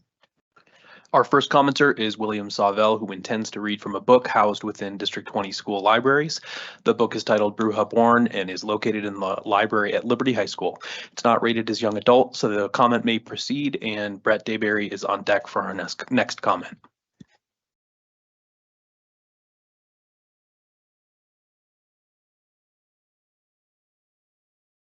Ladies and gentlemen of the board, especially those who claim to follow Christ, the book I read from today reveals the troubling intersectionality of agendas repeatedly pushed on our children. It's no coincidence that movements involving witchcraft, sexuality, LGBTQ relationships, self-harm, suicide, and murder often appear together in school materials. Referencing recent events as an example, it's also no coincidence that we are seeing rising violence among confused children misled by demented ideologues about their identity and offered harmful solutions under the guise of mental health by the same which only deepen their despair. Page 5, 1, we're brujas, witches, magical BAMFs with powers gifted by the Deos, our gods. Page 6, I've been aware of the way men's eyes trailed my legs since I was far too young. Page 23, my power might not be physical like Alex's. Maybe I can summon love, fix the rift I've created between me and Max. Page 58, I drag the blade from my palm up my forearm and stop at the inside of my elbow. My blood falls in a red river running across the muscles of his chest like water around mountains. Blood magic is the strongest of any kind. Page 333, blood is vital to survival, and so in a magical ritual, it is the most valuable thing that can be offered to the gods. In order to perform these rituals, both sisters had to harm themselves. But that's okay, right? Because it's this so-called educational book with incantations, sensual themes, and vivid descriptions of risk cutting and immolation follows up with a canned statement about self-harm or ideation. Our next commenter is Brett Dayberry, who intends to read from a book housed within District 20 school libraries. The book is titled Melissa and is located at Encompass Heights Elementary School and Chinook Trail Middle School. It's not rated as young adult, so the comment may proceed, and Cynthia Halverson is on deck for our next comment.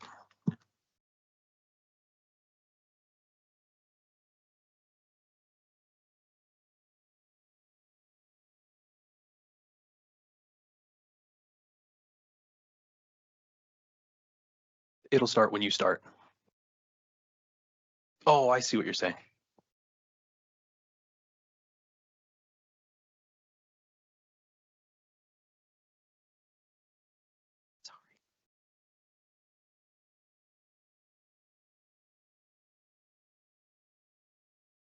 To remind the board that it's now been, excuse me, 8 months and counting since Susan Payne was appointed to this board without a change to the ACA to require parental approval before the district changes a student's name.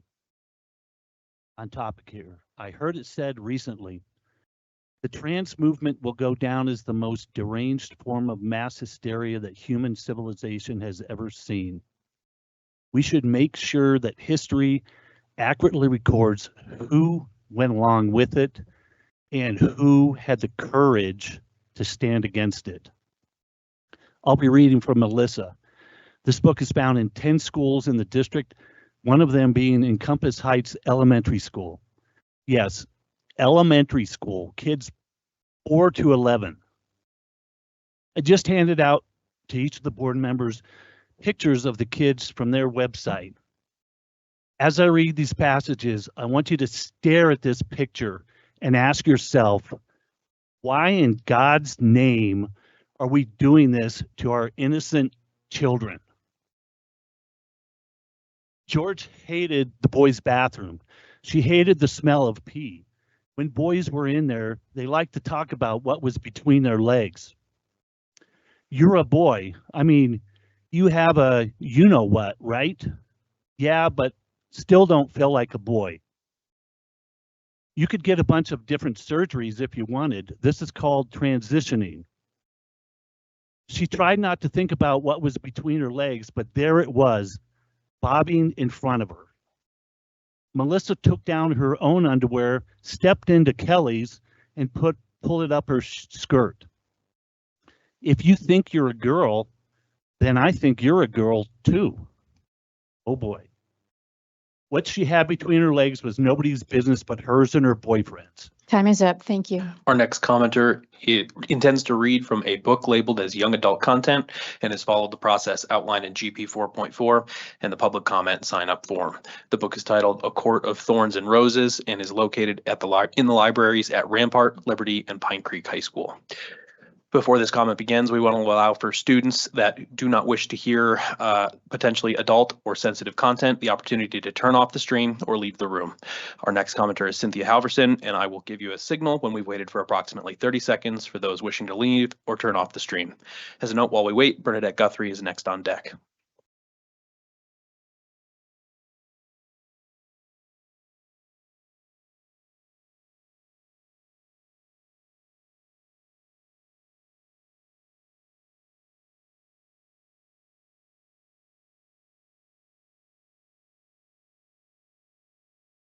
Our 30 seconds is up and you may begin when you're ready. Start with Proverbs 18:21. Death and life are in the power of the tongue, and they that love it shall eat the fruit thereof. Whether a word is spoken or read, it has power. It is the seed planted in the mind. What seeds are these books that you have deemed acceptable to be accessible to the young minds of our students? What are they germinating? In particular, I'm focusing this evening on a book entitled The Court of Thorns and Roses by Sarah J. Maas. This book is in the libraries of students at the age of puberty, whose minds create visions through their imaginations as they hear and read any word. Listen to these words and determine for yourself what images are being born in their imaginations. Page 245, as his fingers slid between my legs, coaxing and feasting. I wanted to become full of him. Page 441, I urged him faster, harder. His mouth exploded at the curve of my breast, the inside of my thighs. Are these really images that will create our students to become effective, upstanding citizens in this community and in this world? Are these words that they can apply to their lives to be all that they can be? Is this knowledge that your constituents voted for you to instill in the minds and hearts of these upcoming adults? Let me ask you, how are these words accelerating the scores in math, history, literature, reading, and science? This book and many others you will be hearing about in future readings are an abomination. I implore you, please extract them from the libraries of our schools, burn them, never to return. I will leave you with this.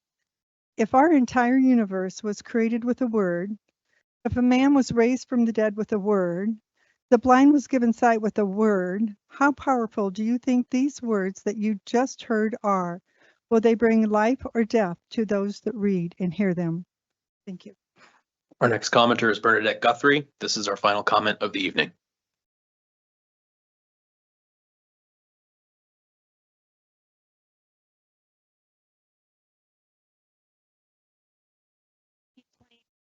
Taxpayer, which by the way increased $1,000 this year with the bond.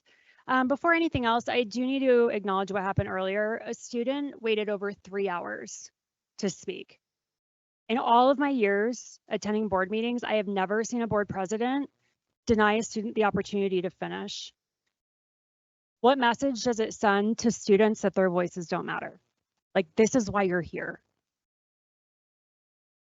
Going to address the hiring of Brad Miller as D20's new legal counsel. The RFP for this position was released the week of Christmas and closed the week of New Year's. As someone who runs RFP teams professionally, I can tell you that's not a serious procurement process. That's a performative exercise designed to produce a predetermined outcome. When you compress timelines over major holidays, you limit competition, you limit transparency, and the signal is that the decision has already been made. Many of us suspected that the prior counsel was removed specifically to make room for Mr. Miller. The way that this was handled quietly, quickly, and without meaningful public awareness validates that concern. So in a strange way, I want to thank you for doing it this way because it confirms to the community that this was always the plan. But here's the larger issue. At a time when other districts are parting ways with Mr. Miller after his controversy, community division, and legal exposure, D20 looked at that record and decided it was a feature, not a bug. That says a great deal about the direction this board intends to take the district. Hiring an attorney known for pushing aggressive ideological agendas does not reduce risk. It increases scrutiny, it increases polarization, and it increases the likelihood that D20 will continue to land itself in the spotlight. If the goal was stability, trust, and academic focus, this was not the move. I would simply note that districts of this size, particularly when they engage counsel with a known track record, often find themselves on the radar of experienced civil rights attorneys. I suspect that will be true here as well. Superintendent Haber, do you have any clarifications or next steps? I do not.